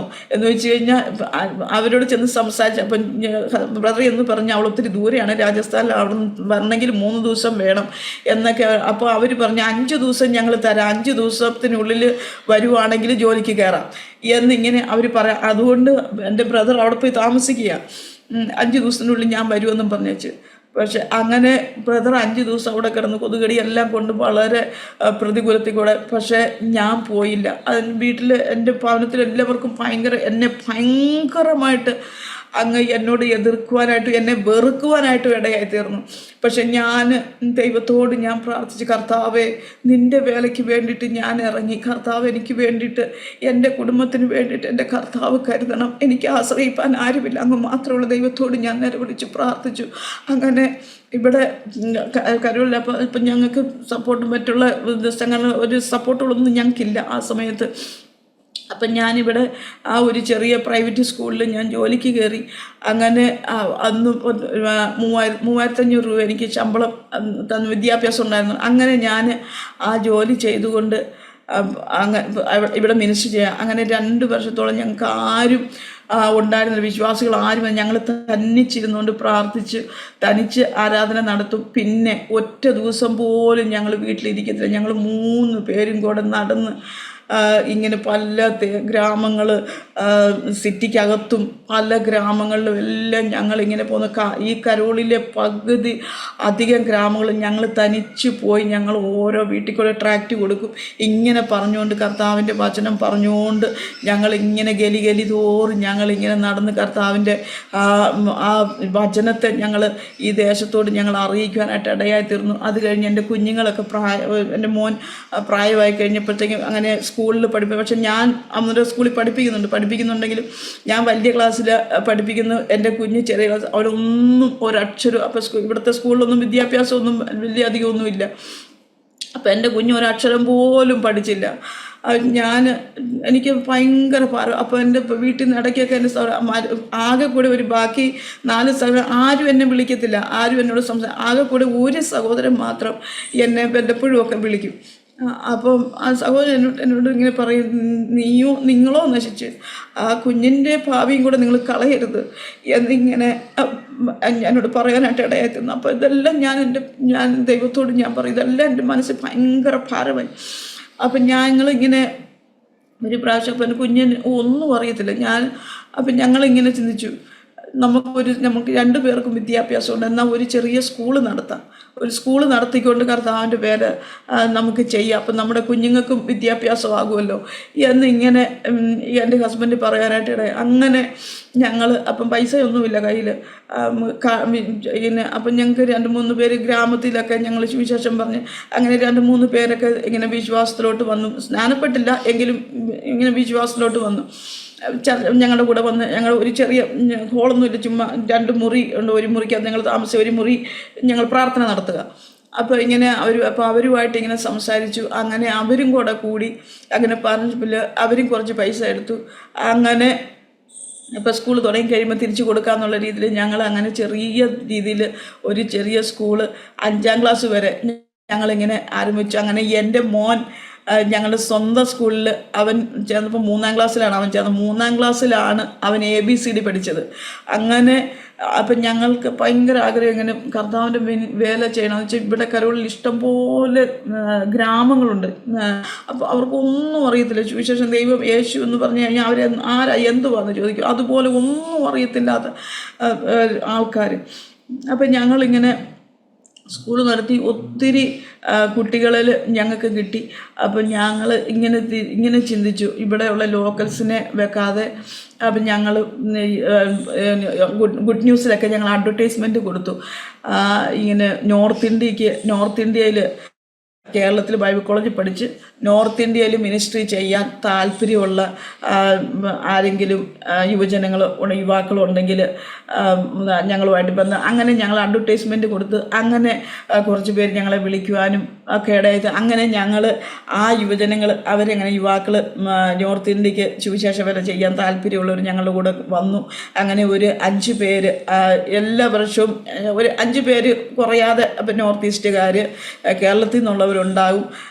അങ്ങനെ ഹിമാചലിൽ ഒക്കെ ഉള്ള ഒറീസയിൽ ഒക്കെ ഉള്ള യുവാക്കൾ ഞങ്ങളുടെ കൂടെ ഇങ്ങനെ വന്ന് അപ്പം ഞങ്ങൾ സ്കൂളിൽ നല്ല വിദ്യാഭ്യാസം ഞങ്ങൾ കൊടുത്തു. അവർ നല്ലപോലെ ഇംഗ്ലീഷൊക്കെ അറിയാവുന്നതായതുകൊണ്ട് അപ്പം എൻ്റെ കുഞ്ഞിനെയും അവർ പഠിപ്പിച്ചു. എൻ്റെ കുഞ്ഞും നല്ല രീതിയിൽ അവനും വിദ്യാഭ്യാസം എടുത്തു. അങ്ങനെ ഞങ്ങൾ ഉച്ച വരെയാണ് ഞങ്ങളുടെ സ്കൂൾ. ആ സ്കൂൾ കഴിഞ്ഞേച്ച് ഉച്ചയ്ക്ക് ശേഷം ഞങ്ങൾ ഭക്ഷണം കഴിച്ചേച്ച് ഞങ്ങളെല്ലാവരും കൂടെ ഇങ്ങനെ മിനിസ്ട്രിക്ക് പോകും. അങ്ങനെ അത് രാത്രി ചിലപ്പം 10-10:30 ആകുമ്പോഴായിരിക്കും ഞങ്ങൾ തിരിച്ച്. അങ്ങനെ പല ഗ്രാമങ്ങളും ഞങ്ങൾ ഈ സുവിശേഷ പ്രതികളെല്ലാം കൊടുത്തു. അന്നത്തെ സമയത്ത് അന്ന് വലിയ പ്രതികൂലങ്ങളൊന്നും ഇല്ലായിരുന്നു. പക്ഷേ ഇന്ന് രാജസ്ഥാനിൽ ഭയങ്കരമായ പ്രതികൂലമാണ് മിനിസ്ട്രി ചെയ്യുന്നതിന്. പക്ഷെ അന്ന് ഞങ്ങൾ എല്ലാ ദിവസവും ഞങ്ങളിങ്ങനെ പോയി ഓരോ ഗ്രാമങ്ങളും ഞങ്ങൾ കവർ ചെയ്തു. ഓരോ ഗ്രാമങ്ങളിലും മുഴുവൻ ട്രാക്റ്റ് കൊടുത്ത് ഏതെങ്കിലും ഒരു സ്ഥലത്ത് നിന്ന് ഓപ്പൺ എയർ മീറ്റിംഗ് നടത്തി അങ്ങനെ ഞങ്ങൾ ഈ മിനിസ്ട്രി വളരെ ശക്തമായിട്ട് ഞങ്ങൾ കൊണ്ടുപോയി. പക്ഷേ 2018 അപ്പം ഞങ്ങളുടെ സ്കൂള് വളരെ അനുഗ്രഹമായിട്ട് പോകുന്നു. കുഞ്ഞുങ്ങളെയൊക്കെ അപ്പം ഒത്തിരി അപ്പം അതിന് മുമ്പ് ഞങ്ങൾ മിനിസ്ട്രിയിൽ പ്രാർത്ഥിച്ചുകൊണ്ടിരിക്കുമ്പോഴൊക്കെ ഞങ്ങളുടെ അടുത്തൊക്കെയുള്ള RSSകാരൊക്കെ ഭയങ്കരമായിട്ട് ഞങ്ങളോട് പ്രശ്നം ഉണ്ടാക്കുമായിരുന്നു. എന്ന് വെച്ച് കഴിഞ്ഞാൽ അപ്പം ഞങ്ങൾ ഒരു വീട്ടിൽ നിങ്ങൾ പോകരുത്, അപ്പം ഞങ്ങൾ സുവിശേഷ വേലക്കാരാണ്, ധനം പരിവർത്തനം ചെയ്യുന്ന ആൾക്കാരാണെന്നൊക്കെ ഉള്ള പിടുത്തം എല്ലാവർക്കും അത് മനസ്സിലായി. അങ്ങനെ അപ്പം പിന്നെ ഞങ്ങളൊരു നോട്ടപ്പുള്ളിയായി. ഞങ്ങളെല്ലാവരും ഇങ്ങനെ ഭയങ്കരമായിട്ട് ഞങ്ങൾ ഈ മതപരിവർത്തനം ചെയ്യുന്ന ആൾക്കാരാണെന്നുള്ള രീതിയിൽ ഞങ്ങളെ ഇങ്ങനെ എല്ലാവരും ശ്രദ്ധിക്കാനൊക്കെ തുടങ്ങി. അത് കഴിഞ്ഞേച്ച് അപ്പം ഭയങ്കര ഇങ്ങനെ ഞങ്ങളുടെ വീട്ടിൽ വന്ന് ഞങ്ങളോട് ഭയങ്കരമായിട്ട് ഭീഷണിപ്പെടുത്തുകയും ഇനി ആരുടെയെങ്കിലും വീട്ടിൽ പോയി വചനമൊക്കെ പറഞ്ഞു കഴിഞ്ഞാൽ ഞങ്ങൾ കൊന്നുകളയുമെന്നൊക്കെ പറഞ്ഞ് ഭീഷണിപ്പെടുത്തുകയും പലപ്പോഴും ഇങ്ങനെ ഹസ്ബൻഡ് ഇങ്ങനെ നടന്നു പോകുമ്പോഴത്തേക്കും ബൈക്ക് കൊണ്ടുവന്ന് പുറകിൽ നിന്ന് ഇടിച്ചിടുകയും അങ്ങനെയൊക്കെ ഒത്തിരി ഒക്കെ ഞങ്ങൾ ആ ഇടയ്ക്ക് നടന്നു. പിന്നെ ഞങ്ങളിങ്ങനെ ഈ മിനിസ്ട്രി ഇങ്ങനെ ഈ സ്കൂൾ തുടങ്ങി. ആ സ്കൂൾ തുടങ്ങിയപ്പോഴത്തേക്കും ആ 2 വർഷത്തിനും ഒറ്റ വർഷം കൊണ്ട് തന്നെ ആ സ്കൂളിന് നല്ല പേരായി. എന്ന് വെച്ചാൽ ഒത്തിരി നല്ല വിദ്യാഭ്യാസം അവിടെയാണ്. അപ്പോൾ ഇവിടെ ഞങ്ങൾക്ക് എതിരായിട്ട് ഞങ്ങളെ കൊല്ലുമെന്നും തല്ലുമെന്നും ഇരിക്കുമെന്നൊക്കെ പറഞ്ഞ RSSകാരുടെ കുഞ്ഞുങ്ങളെ ഞങ്ങളുടെ സ്കൂളിൽ പഠിപ്പിക്കാനുള്ള ഭാഗ്യം ദൈവം ഞങ്ങൾക്ക് തന്നു. അങ്ങനെ അവരുമൊക്കെ ആയിട്ട് ഞങ്ങൾ വചനം എന്നാലും അപ്പം ദൈവം എന്നോട് പറഞ്ഞ ആലോചന ഇങ്ങനെ ഓരോരുത്തർ ഈ കുഞ്ഞുങ്ങളെ അഡ്മിഷൻ എടുക്കാൻ വരുമ്പോഴത്തേക്കും പ്രിൻസിപ്പൽ പോസ്റ്റിൽ ഞാൻ ഇരുന്നു കൊണ്ട് അവർ ആര് വന്നാലും ദൈവവചനത്തിൽ നിന്ന് ഒരു വാക്കെങ്കിലും പറയാതെ ഞാൻ അവരെ വിടത്തില്ലായിരുന്നു. അന്നേരം ദൈവം എന്നോട് പറഞ്ഞ ഉന്നതമായ സ്ഥാനത്തിരുന്ന് ഉന്നതരായ വ്യക്തികളോട് നീ സുവിശേഷം പറയും. അപ്പം ഞങ്ങളുടെ സ്കൂളിൽ വരുന്ന പോലീസിൻ്റെയും അതുപോലെ വലിയ വലിയ ഡോക്ടേഴ്സിൻ്റെയും അങ്ങനെ വലിയ വലിയ പേരൻസിൻ്റെ ഒക്കെ കുഞ്ഞുങ്ങളാണ് പഠിക്കാനായിട്ട് വരുന്നത്. അപ്പം ഞാൻ അങ്ങനെ അവരോടൊക്കെ ഞാനിങ്ങനെ വചനം പറയുവാനായിട്ടൊക്കെ അപ്പം ദൈവം എന്നോട് പറഞ്ഞ വാഗ്ദത്തങ്ങളൊക്കെ അത് അങ്ങനെ നിറവേറ്റുവാനായിട്ട് ഇടയായിത്തീർന്നു. അങ്ങനെ സ്കൂൾ നല്ല രീതിയിൽ പോയി. ആ RSSൻ്റെ കുഞ്ഞുങ്ങളായിരുന്നു. ഞങ്ങൾ ക്രിസ്മസ് പ്രോഗ്രാം നടത്തും. അന്നേരം ഇങ്ങനെ പ്രോഗ്രാമിനൊക്കെ പാട്ടുപാടാൻ നല്ല കാര്യം RSSൻ്റെ കുഞ്ഞുങ്ങളാണ് അതിൻ്റെ അകത്ത് പങ്കെടുത്തിരുന്നത്. അതുപോലെ ദൈവം ആ അവസ്ഥകളെ ദൈവം മാറ്റിത്തന്നു. തന്നു. അങ്ങനെ വളരെ നല്ല 2019 ഈ കൊറോണയുടെ സമയമായപ്പോൾ അപ്പം ഞങ്ങൾ വാടകയ്ക്കാണ് ഞങ്ങൾ താമസിച്ചത്. അപ്പം ഇവിടെ വാടകയൊക്കെ ഭയങ്കരമായിട്ട് കൂടുതലാണ്. അപ്പം ഞങ്ങളിങ്ങനെ ഈ കൊറോണ ആയി കഴിഞ്ഞപ്പോഴത്തേക്കും നമുക്ക് വാടക കൊടുക്കാൻ പറ്റാണ്ട്, അപ്പോൾ സ്കൂളെല്ലാം നിർത്തലായി. അങ്ങനെ ഞങ്ങൾ സ്കൂള് എല്ലാം ക്ലോസാക്കി. അപ്പോൾ സ്റ്റാഫുകളൊക്കെ എല്ലാം പോയി. അപ്പം ഞങ്ങൾക്ക് പിന്നെ ഒരു പ്രകാരത്തിലും മുന്നോട്ട് കൊണ്ടുപോകാൻ പറ്റാത്ത അവസ്ഥയായി. ഞങ്ങൾ ഇങ്ങനെ ആ സമയത്ത് അപ്പം നമുക്ക് വരുമാനമായിട്ട് ഇങ്ങനെ സേവ് ചെയ്യാനായിട്ടൊന്നും ഉണ്ടായിരുന്നില്ല. കളെല്ലാം ഇങ്ങനെ പുറത്തുനിന്നുള്ള സ്റ്റാഫെല്ലാം ആയതുകൊണ്ട് സ്കൂളിന് തന്നെ കിട്ടുന്ന ഫീസെല്ലാം സ്കൂളിൽ തന്നെ നമ്മൾ വാടകയ്ക്കും സ്റ്റാഫിൻ്റെ അത് ശമ്പളമൊക്കെ ആയിട്ട് നമുക്ക് തന്നെ പോകുമായിരുന്നു. പിന്നെ ലാസ്റ്റ് സ്കൂള് അടച്ചു കഴിഞ്ഞപ്പോഴത്തേക്കും അതിൻ്റെ വാടക എല്ലാം കൊടുത്തു. പിന്നെ ഞങ്ങളുടെ കയ്യിൽ ഒന്നും ഇല്ലാണ്ടായി തീർന്നു. അപ്പോൾ അത് സമയത്ത് ഒത്തിരി അങ്ങ് 2019 എൻ്റെ ജീവിതത്തിൽ എനിക്ക് മറക്കാൻ പറ്റാത്ത ഒരു വർഷമായിരുന്നു. എന്ന് വെച്ചാൽ ഞങ്ങൾക്ക് ഒരു വീടെടുത്ത് ഒരു 2000 രൂപയുടെ ഒരു മുറി എടുത്ത് ഞങ്ങൾക്ക് താമസിക്കാൻ പറ്റാത്ത അത്രയും ഞെരുക്കം ഞങ്ങളുടെ ജീവിതത്തിൽ വന്നു ആ സമയത്ത്. അപ്പോൾ ഒരു വീട് അത് മാത്രം ടെറസ് ഉണ്ട്, ചത്തിട്ടിട്ടുണ്ട്, 4 കമരയുണ്ട്, അത് തേച്ചിട്ട് പോലും ഇല്ല, സിമെൻ്റ് ഒന്നും ഇട്ടിട്ടില്ല. അപ്പോൾ ആ ഒരു മുറി 1500 രൂപയ്ക്ക് തരാമെന്ന് ആ മനുഷ്യൻ പറഞ്ഞു. അതിൻ്റെ ഉടമസ്ഥൻ പറഞ്ഞു. വീടെന്ന് പറയാൻ പറ്റില്ല, 4 ചുവര് മാത്രമേ ഉള്ളൂ, മേൽക്കൂരയുണ്ട്, അത് മാത്രമേ ഉള്ളൂ.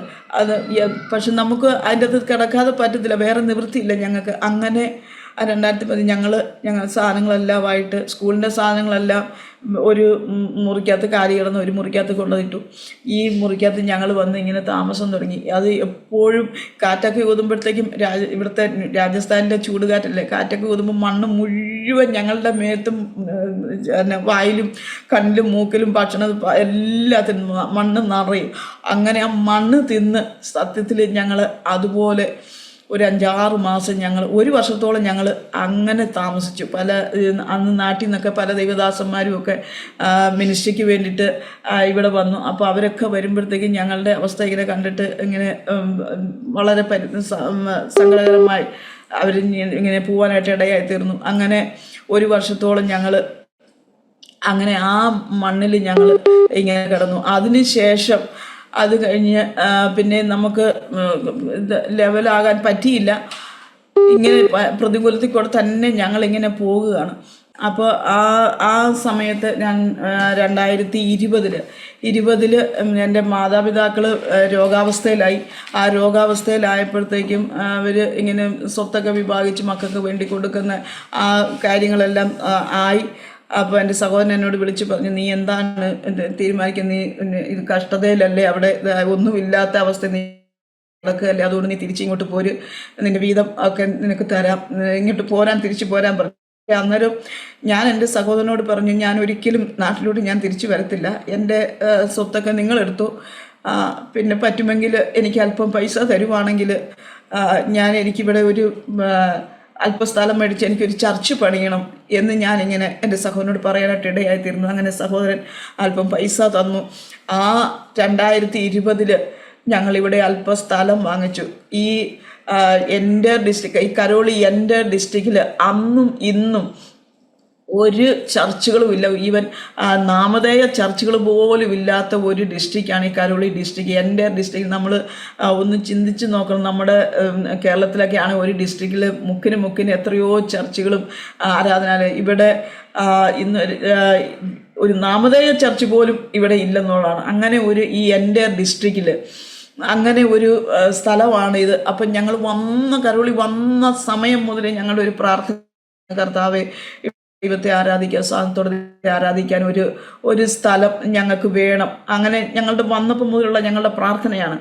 അപ്പോൾ ഇങ്ങനെ ആ സഹോദരൻ തന്ന പൈസ കൊണ്ട് ഞാൻ അല്പ സ്ഥലം ഇവിടെ വാങ്ങിച്ചിടുവാനായിട്ട് ആയി തീർന്നു. എന്നാൽ അത് അങ്ങനെ വാങ്ങിച്ചിട്ടതല്ലാതെ അതിന് മുന്നോട്ടൊന്നും ചെയ്യുവാനായിട്ട് ഞങ്ങൾക്ക് സാധിച്ചില്ല. പിന്നെ മിനിസ്ട്രി വളരെയധികം തനിച്ചിരുന്ന് ഞങ്ങൾ ആരാധിച്ച വർഷങ്ങൾ, തനിച്ചിരുന്ന ദൈവത്തോട് പ്രാർത്ഥിച്ച അനുഭവങ്ങൾ ഞങ്ങളുടെ ജീവിതത്തിലുണ്ട്. പക്ഷേ എന്നാൽ അതിനുശേഷം ദൈവം വളരെ അത്ഭുതകരമായിട്ട് ദൈവം ഞങ്ങളെ നടത്തി. ഇന്ന് അനുഗ്രഹിക്കപ്പെട്ട ഒരു കൂടിവരവ് ദൈവം ഞങ്ങൾ വന്നിട്ടുണ്ട്. ഞങ്ങൾ കടന്നുപോയ ഗ്രാമങ്ങളിൽ നിന്നെല്ലാം അനേക യുവാക്കളെ വിളിച്ച് ഞങ്ങൾ ചെറിയ രീതിയിൽ ഒരു ബൈബിൾ ക്ലാസ്, ബൈബിൾ സ്റ്റഡി അവർക്ക് കൊടുത്തു. അങ്ങനെ ആ യുവജനങ്ങളെ അനേകരിൽ ഒരു 12 പേരിൽ ഞങ്ങൾ ബൈബിൾ പഠിപ്പിച്ച് അവർക്ക് സർട്ടിഫിക്കറ്റ് ഒക്കെ കൊടുത്ത് അവരെ ഇങ്ങനെ 2-3 ഗ്രാമങ്ങളുടെ ചുമതല ഏൽപ്പിച്ച് ഇങ്ങനെ പല സ്ഥലങ്ങളിൽ, ഗ്രാമങ്ങളിൽ അവരെ ആക്കുവാനായിട്ട് ദൈവം ഇടയാക്കി. ആ സ്കൂൾ നടന്ന സമയങ്ങളിൽ ഇതെല്ലാം നടന്നു. അപ്പോൾ ഞങ്ങൾ സ്കൂളിൽ നിന്ന് കിട്ടുന്ന വരുമാനം കൊണ്ട് ഈ ദൈവദാസന്മാർ അവർക്കും കൊടുത്ത് അവരെ അങ്ങനെ ഹെൽപ്പ് ചെയ്യുവാനായിട്ട് ദൈവം സഹായിച്ചു. പക്ഷേ സ്കൂൾ അടഞ്ഞു കഴിഞ്ഞപ്പോഴത്തേക്കും പിന്നെ അതെല്ലാം നിന്നുപോയി. പക്ഷേ എന്നാലും ദൈവം നമ്മൾ ഫൈനാൻഷ്യൽ സപ്പോർട്ട് ഒന്നും നമ്മൾ ആർക്കും കൊടുക്കുന്നില്ല എങ്കിലും ആ മിനിസ്ട്രി കണ്ടിന്യൂ ചെയ്യുവാനായിട്ട് ദൈവം സഹായിച്ചു. വളരെ ശക്തമായിട്ട് കരുവള്ളിയിൽ ഇന്ന് ഒരു കൂടിവരവുണ്ട്. ഇന്നും ഞങ്ങൾ വാടകയ്ക്കാണ് താമസം. ഇപ്പോഴും നമുക്ക് ഈ രാജസ്ഥാനിൽ ഇപ്പം വളരെ ശക്തമായ പ്രതികൂലങ്ങൾ ഇപ്പോൾ ഇവിടെ നടന്നുകൊണ്ടിരിക്കുകയാണ്.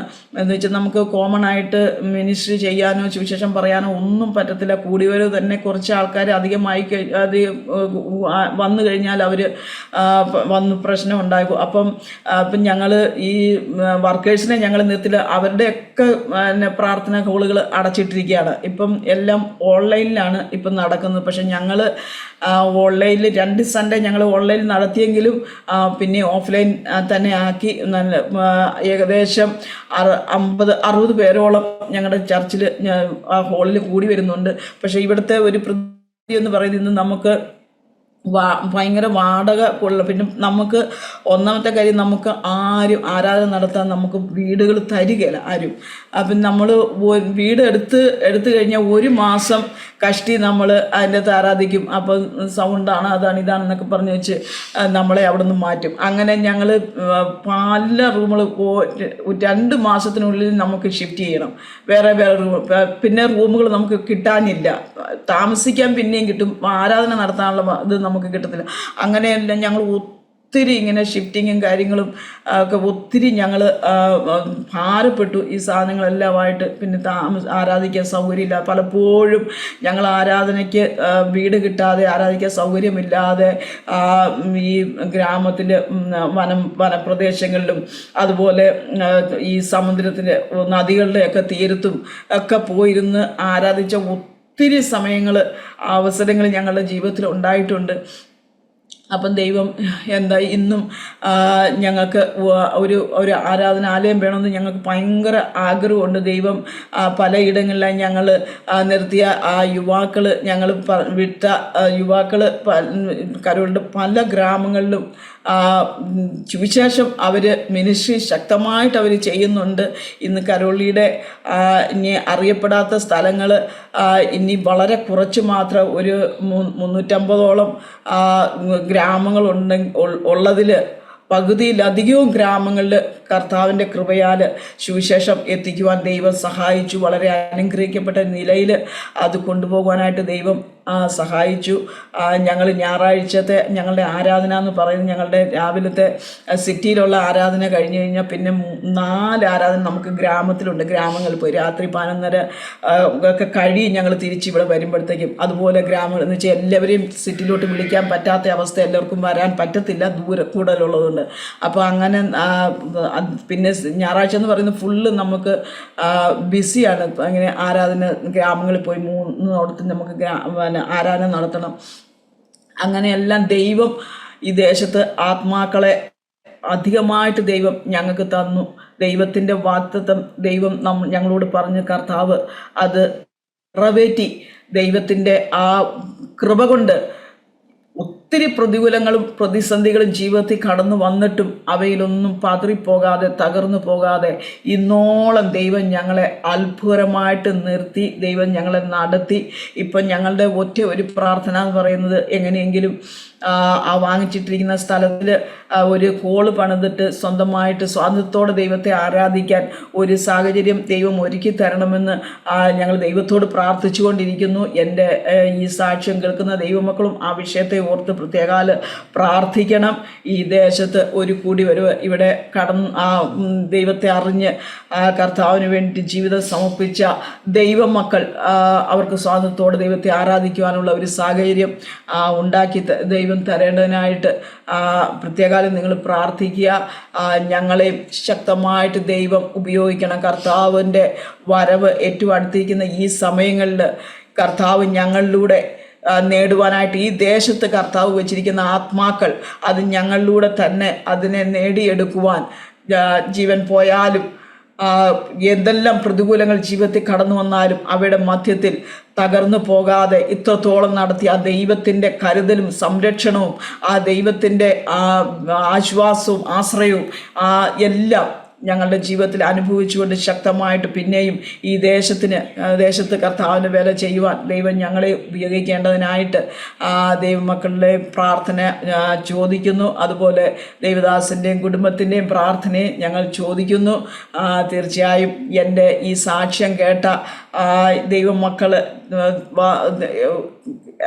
ദൈവമക്കളെ ഓരോരുത്തരെയും ദൈവം അനുഗ്രഹിക്കട്ടെ, ശക്തമായിട്ട് ദൈവം ഉപയോഗിക്കട്ടെ. എനിക്ക് പറയുവാനായിട്ടുള്ളത് ഒന്ന് മാത്രമേ, കർത്താവിങ്കിലേക്ക് നോക്കുക.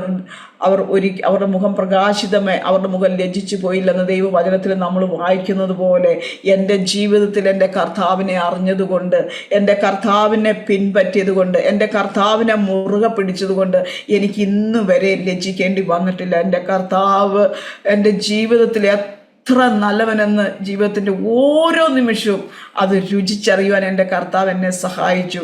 അതുകൊണ്ട് ഇന്ന് ഏതെങ്കിലും ഭാരത്തിൽ, ഏതെങ്കിലും വേദനയിൽ, ഏതെങ്കിലും പ്രയാസത്തിൽ കടന്നു പോകുന്ന ജീവിതങ്ങൾ എന്നെ കേൾക്കുന്നുവെങ്കിൽ ഒരിക്കലും നിങ്ങൾ തളർന്നു പോകല്.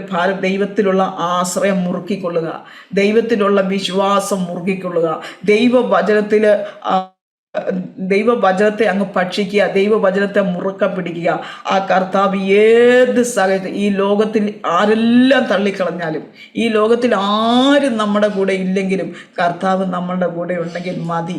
ആ തക്ക സമയത്ത് കർത്താവ് അത്ഭുതങ്ങളുടെ വഴികളെ നമുക്ക് വേണ്ടി തുറന്ന്, നമുക്ക് വേണ്ടിയിട്ട് കർത്താവ് വാതിലുകളെ തുറന്ന്, ആഗ്രഹം ആവശ്യം എന്താണോ അത് തക്ക സമയത്ത് ദൈവം നമുക്ക് വേണ്ടിയിട്ട് ഒരുക്കി തരും. എൻ്റെ ജീവിതത്തിൻ്റെ അനുഭവത്തിലൂടെ എനിക്കത് മനസ്സിലാക്കുവാനായിട്ട് സാധിച്ചു. അതുകൊണ്ട് എൻ്റെ വിശ്വാസത്തിൽ ഞാൻ ഉറയ്ക്കുക, എന്തു വന്നാലും ഇനിയും എന്തെല്ലാം പ്രതികൂലങ്ങൾ കടന്നു വരും നമുക്കറിയത്തില്ല. പക്ഷെ ഏതെല്ലാം പ്രതികൂലം വന്നാലും ദൈവം കരം പിടിച്ചിട്ടുണ്ട്, ദൈവം കൈവിടത്തില്ലെന്നുള്ള ഉറച്ച വിശ്വാസം എൻ്റെ ജീവിതത്തിൽ എനിക്കുണ്ട്. അപ്രകാരം ദൈവം അതുപോലെ ഒരു ഉറച്ച വിശ്വാസം എന്നെ കേൾക്കുന്ന വ്യക്തികളുടെ ജീവിതത്തിലും ദൈവം തരട്ടെ എന്ന് ആത്മാർത്ഥമായിട്ട് പ്രാർത്ഥിക്കുന്നു. ഇത്രയും സമയം എനിക്ക് അനുവദിച്ച് തന്ന കർത്താവിൻ്റെ ശ്രേഷ്ഠദാസനോടും ദാസിയോടും ഉള്ള എൻ്റെ സ്നേഹത്തെയും വന്ദനത്തെയും അറിയിക്കുന്നു. പിന്നെയും പ്രാർത്ഥനയിൽ ഞങ്ങളെയും ഓർക്കുക. ദൈവം സഹായിക്കട്ടെ, അനുഗ്രഹിക്കട്ടെ. സിസ്റ്ററെ, ആ ജില്ലയിൽ, ആ ഡിസ്ട്രിക്റ്റിലല്ലേ മറ്റ് ചർച്ചകളൊന്നും ഇതുവരെയും പണിയാൻ പറ്റിയിട്ടില്ലല്ലയോ? ഇല്ല പക്ഷേ ഒറ്റ ചർച്ച പോലുമില്ല, നാമധേയ ചർച്ചകൾ പോലുമില്ല. ആ ഒരു ജില്ലയിൽ തന്നെ, എൻ്റെ ഡിസ്ട്രിക്റ്റില്, എൻ്റെ ജില്ലയില്. ശരി. നമ്മൾ ആ വാങ്ങിച്ച സ്ഥലത്ത് അങ്ങനെ ഒരു പ്രാർത്ഥനാ കൂട്ടായ്മ പണിയാനുള്ള സാധ്യതകളുണ്ടോ? അവര് അത് പിന്നെ അങ്ങനെ ഒരു ചർച്ചയായിട്ട് പണിയുമോ അതോ ഒരു വീടായിട്ടാണോ? എങ്ങനെ ആയിരിക്കും അത് പണിയാൻ പറ്റുന്നത്? പക്ഷേ ഞങ്ങള് ആ സ്ഥലം മേടിച്ച 2 ഫ്ലോട്ടായിട്ടാണ് ഞങ്ങൾ മേടിച്ചത്. അതായത് 80 അടിയുണ്ട്.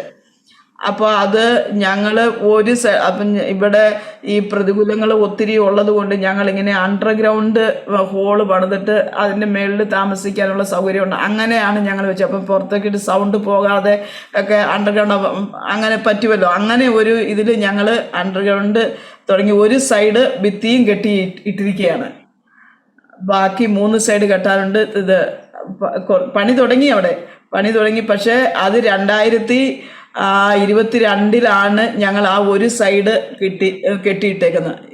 അത് കഴിഞ്ഞേച്ച് പിന്നെ ഒന്നും അവിടെ ചെയ്യാൻ പറ്റിയിട്ടില്ല. അതിപ്പോഴും അങ്ങനെ തന്നെ കിടക്കുകയാണ്. ശരി, മുൻപോട്ടുള്ള പണിക്കൊക്കെ ദൈവത്തിൻ്റെ പ്രവൃത്തി വെളിപ്പെടട്ടെ. നല്ലൊരു ഒരു ആരാധനാലയം അവിടെ ഉണ്ടാകട്ടെ എന്ന് ഞങ്ങളും പ്രാർത്ഥിക്കുന്നു. എല്ലാ അനുഭവങ്ങളും ദൈവനാമത്തിൻ്റെ മഹത്വത്തിന് കാരണമായി തീരട്ടെ. ദൈവം കുടുംബമായിട്ട് നിങ്ങളെ ഇനിയും ശക്തമായിട്ട് ഉപയോഗിക്കട്ടെ എന്ന് പ്രാർത്ഥിക്കുന്നു. കാരണം പല പ്രതികൂലങ്ങളും സഹിച്ചല്ലേ ആ ഭാഗത്ത് പിന്നെയും കർത്താവിന് വേണ്ടി നിൽക്കുവാനൊക്കെ ദൈവം സഹായിക്കുന്നുവല്ലോ. നിശ്ചയമായിട്ടും ദൈവം മാനിക്കും, കുഞ്ഞുങ്ങളെ മാനിക്കും, ദൈവത്തിൻ്റെ പ്രവൃത്തി വെളിപ്പെടും. ദൈവത്തിൻ്റെ ഇടപെടലുകൾ വിട്ടുപോയ എന്തെങ്കിലും അനുഭവം ഉണ്ടെങ്കിൽ പറയാം കേട്ടോ. ദൈവം നടത്തിയ വിധങ്ങൾ, ദൈവം കരുതിയത്, പ്രൊവിഷൻ, ദൈവം നമുക്ക് വേണ്ടി അത്ഭുതകരമായിട്ട് വഴികളെ തുറന്നത്, അങ്ങനെ എന്തെങ്കിലും അനുഭവങ്ങൾ വിട്ടുപോയിട്ടുണ്ടെങ്കിൽ അത് പറയാം. ഞങ്ങൾ ഏറ്റവും കൂടുതൽ അനുഭവിച്ചത് എന്ന് പറയുന്നത് സാമ്പത്തികമായ ഒരു പ്രതിസന്ധി എന്ന് വെച്ചാൽ ഒത്തിരി ഒന്നുമില്ലാത്ത അവസ്ഥയിൽ കടന്നു പോകേണ്ടി വന്നു. അപ്പോൾ ആ സമയത്തെല്ലാം ദൈവത്തിൻ്റെ കരുതൽ, പ്രത്യേകിച്ച് ആ കൊറോണ സമയങ്ങളൊക്കെ, ആ സമയത്തൊക്കെ ദൈവത്തിൻ്റെ ഒരു ഭയങ്കര കരുതൽ ഞങ്ങൾക്ക് അനുഭവിക്കാനായിട്ട് ദൈവം ഇടയാക്കി. എന്ന് വെച്ചാൽ പ്രതീക്ഷിക്കാത്ത ഇടങ്ങളിൽ നിന്നൊക്കെ നമ്മളെ വിളിക്കുവാനും പ്രാർത്ഥനയെ സഹായിക്കുവാനും അതുപോലെ ഭക്ഷണ അങ്ങനെയൊക്കെ തന്ന് സഹായിക്കുവാനും ഒക്കെ ദൈവം അനേകരെ ഒരുക്കി. എന്ന് വെച്ചാൽ അതൊന്നും നമുക്ക് അന്നും പരിചയമില്ല, ഇന്നും പരിചയമില്ലാത്ത ആൾക്കാരൊക്കെ നമ്മളെ വിളിക്കാനും അങ്ങനെ ചെറിയ നിലയിലായാലും ഹെൽപ്പുകളൊക്കെ ചെയ്യാനും ഭക്ഷണ സാധനങ്ങളൊക്കെ അങ്ങനെയൊക്കെ ഒത്തിരി ദൈവത്തിൻ്റെ അത്ഭുതത്തിൻ്റെ വഴികൾ ഞങ്ങൾക്ക് കാണുവാനായിട്ട് ഇടയായിത്തീർന്നു. സത്യത്തിൽ പറഞ്ഞു കഴിഞ്ഞാൽ എൻ്റെ നോർത്ത് ഇന്ത്യയിൽ വന്നിട്ട് ഓരോ ദിവസവും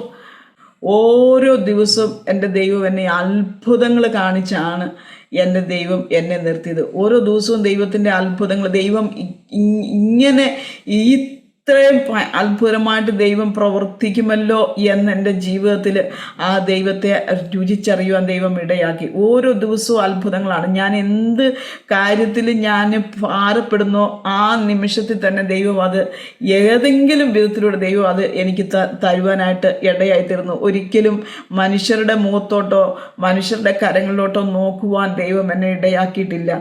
ഓരോ ദിവസവും ഓരോ ചെറുതും വലുതുമായ ആവശ്യത്തിൽ ദൈവം എന്നെ കൂടെ ഇരുന്ന് കർത്താവ് തക്ക സമയത്ത് അത്ഭുതങ്ങളുടെ വഴികളെ തുറന്ന് ദൈവം എന്നെ നടത്തുവാനായിട്ട് ഇടയായി തീർന്നു. സഹോദരങ്ങളുടെ മുൻപിലായാലും മാനിക്കപ്പെട്ട അവസ്ഥയിൽ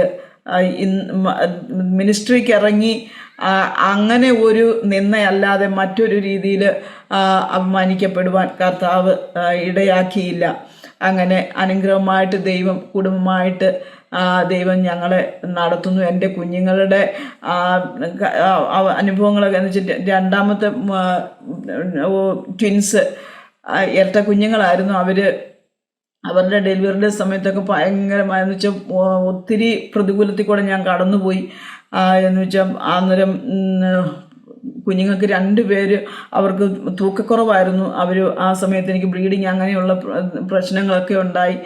അപ്പോൾ എല്ലാവരും ഡോക്ടർമാർ പറഞ്ഞു, എന്നെ പരിചയമുള്ള നേഴ്സുമാർ, ഇവിടെ മലയാളി നേഴ്സുമാർ, അങ്ങനെ എല്ലാവരും പറഞ്ഞു ഈ കുഞ്ഞുങ്ങൾ ഒന്നെങ്കിലും മന്ദബുദ്ധികളായിട്ടോ അല്ലെങ്കിൽ വികലാംഗരായിട്ടോ അങ്ങനെയൊക്കെ ആയിരിക്കും അവർ പിറക്കുന്നതെന്ന് എന്നോടിങ്ങനെ പറയുവാനായിട്ട് ഇടയായി തീർന്നു. പക്ഷേ ദൈവസന്നിധിയിൽ ഞങ്ങൾ പ്രാർത്ഥിച്ചു, കർത്താവേ ഒരു ഊനവും ഇല്ലാത്ത കുഞ്ഞുങ്ങളെ ദൈവം ഞങ്ങൾക്ക് തരണേന്ന് ഞങ്ങൾ പ്രാർത്ഥിച്ചു.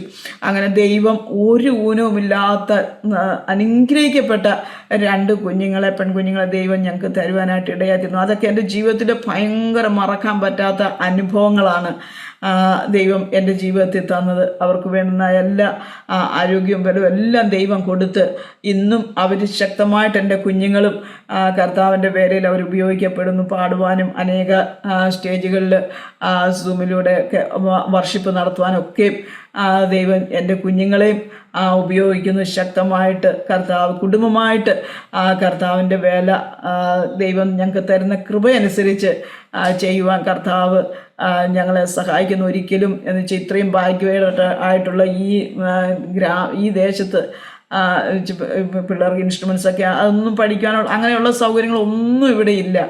പക്ഷേ എൻ്റെ കുഞ്ഞുങ്ങളെ ദൈവം ഞാൻ ഇങ്ങനെ അനേക യുവജനങ്ങൾ ഒക്കെ വർഷിപ്പൊക്കെ നടത്തും, ഇൻസ്ട്രുമെൻസൊക്കെ ഉപയോഗിക്കുന്ന കാണുമ്പോൾ ഞാൻ എൻ്റെ ദൈവത്തോട് പറയും, കർത്താവ് എൻ്റെ കുഞ്ഞുങ്ങൾക്ക് അതിനുള്ള സാഹചര്യങ്ങളൊക്കെ തരുമോ ഉണ്ടാവുമോ എന്നൊക്കെ ഞാനിങ്ങനെ പ്രാർത്ഥിക്കുകയും ദൈവസന്നിധി നിലവിളിക്കുകയും ചെയ്യുമായിരുന്നു. പക്ഷേ ആരും പഠിപ്പിക്കാതെ തന്നെ എൻ്റെ കുഞ്ഞുങ്ങൾ എനിക്ക് തന്നെ അത്ഭുതമാണ്. അവർ തന്നെ അതൊക്കെ ഉപയോഗിക്കാനും വായിക്കാനും ഗിത്താർ, ഓർഗൻ അങ്ങനെയൊക്കെ എല്ലാ കാര്യങ്ങളും അവരുപയോഗിക്കുവാനും പഠിക്കുവാനും എല്ലാം ദൈവം അവരെ പഠിപ്പിച്ചു. അതെല്ലാം അങ്ങനെയുള്ള കാര്യങ്ങളെല്ലാം നിസ്സാര കാര്യങ്ങളായാലും വലിയ കാര്യം ദൈവം തന്നെയാണ് ഞങ്ങൾക്ക് സകലതും ചെയ്തു തന്നത്. അതല്ലാണ്ട് ഞങ്ങൾക്ക് ആശ്രയിക്കാൻ ആരും ഇല്ല. പക്ഷെ ദൈവം ഞങ്ങൾക്ക് എല്ലാത്തിനും മതിയായ ദൈവമായിരുന്നു. ഇന്ന് വരെയും ദൈവം ഞങ്ങളെ അത്ഭുതകരമായിട്ട് ഓരോ ദിവസവും ദൈവം നടത്തി. ദൈവത്തിൻ്റെ ആ വലിയ അത്ഭുതത്തിൻ്റെ വഴികളെ ഓർത്ത് ഞാൻ എൻ്റെ ദൈവത്തെ സ്തുതിക്കുന്നു, സ്തോത്രം ചെയ്യുന്നു. അനുഗ്രഹിക്കപ്പെട്ട അനുഭവങ്ങളാണ് സിസ്റ്റർ പറഞ്ഞത്. ഇടയ്ക്ക് കറണ്ട് പോയത് കൊണ്ടൊരു ചെറിയ തടസ്സം അവിടെ നിന്ന് വന്നു. എന്നാലും നമ്മുടെ ഈ പ്രോഗ്രാം മുഴുവിപ്പിക്കുവാൻ കർത്താവ് സഹായിച്ചു. സിസ്റ്റർ തന്നെ നമ്മുടെ വ്യൂവേഴ്സിന് വേണ്ടി ചുരുക്കമായിട്ടൊന്ന് പ്രാർത്ഥിച്ച് ഈ സെഷൻ നമുക്ക് വൈൻഡപ്പ് ചെയ്യാം. Hallelujah, hallelujah. കർത്താവെ, വാഗ്ദത്തങ്ങളെ വിശ്വസ്തനെ വാക്കുമാറാത്ത ഞങ്ങളുടെ സ്വർഗീയ നല്ല പിതാവെ, അനുഗ്രഹിക്കപ്പെട്ട ഈ സമയത്തിനായി സ്തോത്രം. കർത്താവെ, അല്പസമയം ദൈവസന്നിധിയിലിരുന്ന് കർത്താവെ ഹല്ലേലൂയ അടിൻ്റെ ജീവിതത്തിൽ കർത്താവെ അങ്ങ് നടത്തിയ വിധങ്ങളെ കർത്താവെ ഹല്ലേലൂയ ദൈവമേ ഈ ഹല്ലേലൂയ മാധ്യമത്തിലൂടെ കർത്താവെ അനേകരുടെ മുൻപിൽ എത്തിക്കുവാൻ തക്കവണ്ണം ദൈവം അടിൻ്റെ ജീവിതത്തിൽ തന്ന ഭാഗ്യത്തെ ഓർത്ത് സ്തോത്രം ചെയ്യുന്നു. കർത്താവെ, പ്രത്യേകാല ദൈവമേ ഈ ആസാദി ഹല്ലേലൂയ TV ചാനലിന് വേണ്ടി പ്രാർത്ഥിക്കുന്ന കർത്താവെ ഹല്ലേലൂയ, ഹല്ലേലൂയ. കർത്താവെ, ഇതിൻ്റെ ഭാരവത്വം ഹല്ലേലൂയ വഹിക്കുന്ന കർത്താവിൻ്റെ ശ്രേഷ്ഠദാസൻ ഫിന്നി പാസ്റ്ററിനായി കർത്താവെ സാൻഡി സിസ്റ്ററിനായി പ്രാർത്ഥിക്കുന്നു. അവരുടെ കുടുംബത്തിനായി പ്രാർത്ഥിക്കുന്നു, കുഞ്ഞുങ്ങൾക്കായി പ്രാർത്ഥിക്കുന്നു. അപ്പാ ദൈവം നിൻ്റെ മക്കളിലൂടെ ചെയ്തെടുക്കുന്ന വലിയ ശുശ്രൂഷയെ ഓർത്ത് കർത്താവെ നന്ദിയോടെ അങ്ങേ സ്തുതിക്കുന്നു. അപ്പാ കർത്താവിൻ്റെ കുഞ്ഞുങ്ങളെ അനുഗ്രഹിക്കണമേ. അപ്പാ ദൈവമേ ഹല്ലേലൂയ ഒന്നിനും കുറവില്ലാതെ വണ്ണം കർത്താവെ ഹല്ലേലൂയ ജീവിതത്തിൻ്റെ എല്ലാ ആവശ്യങ്ങളുടെ അവസ്ഥ ദൈവത്തിൻ്റെ കരം കൂടിയിരിക്കണം. അപ്പം ഈ മിനിസ്ട്രിയെ ദൈവം മാനിക്കണമേ കർത്താവെ.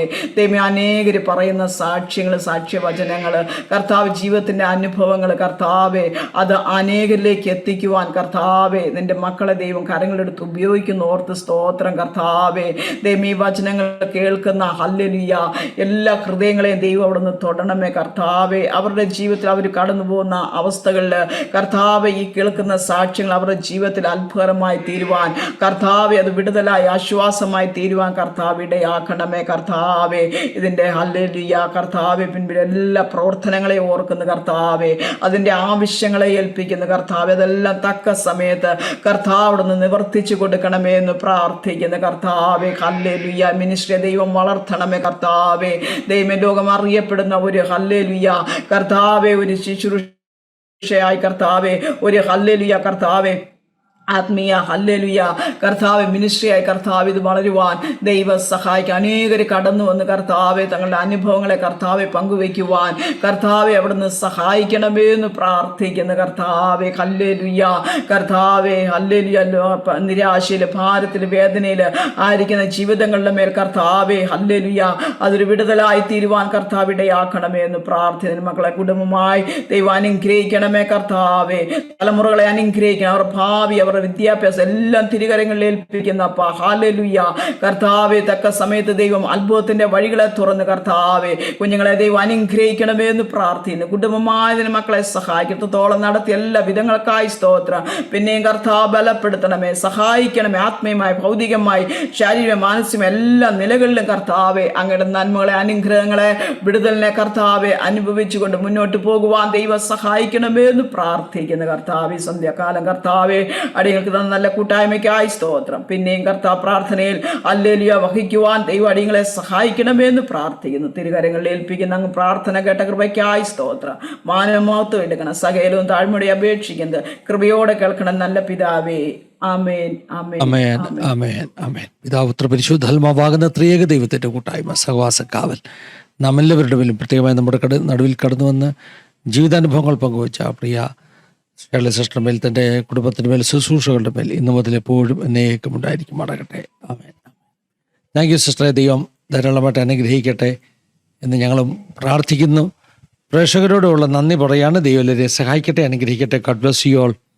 Have a wonderful time. God bless you. Thank you for watching. God bless you all.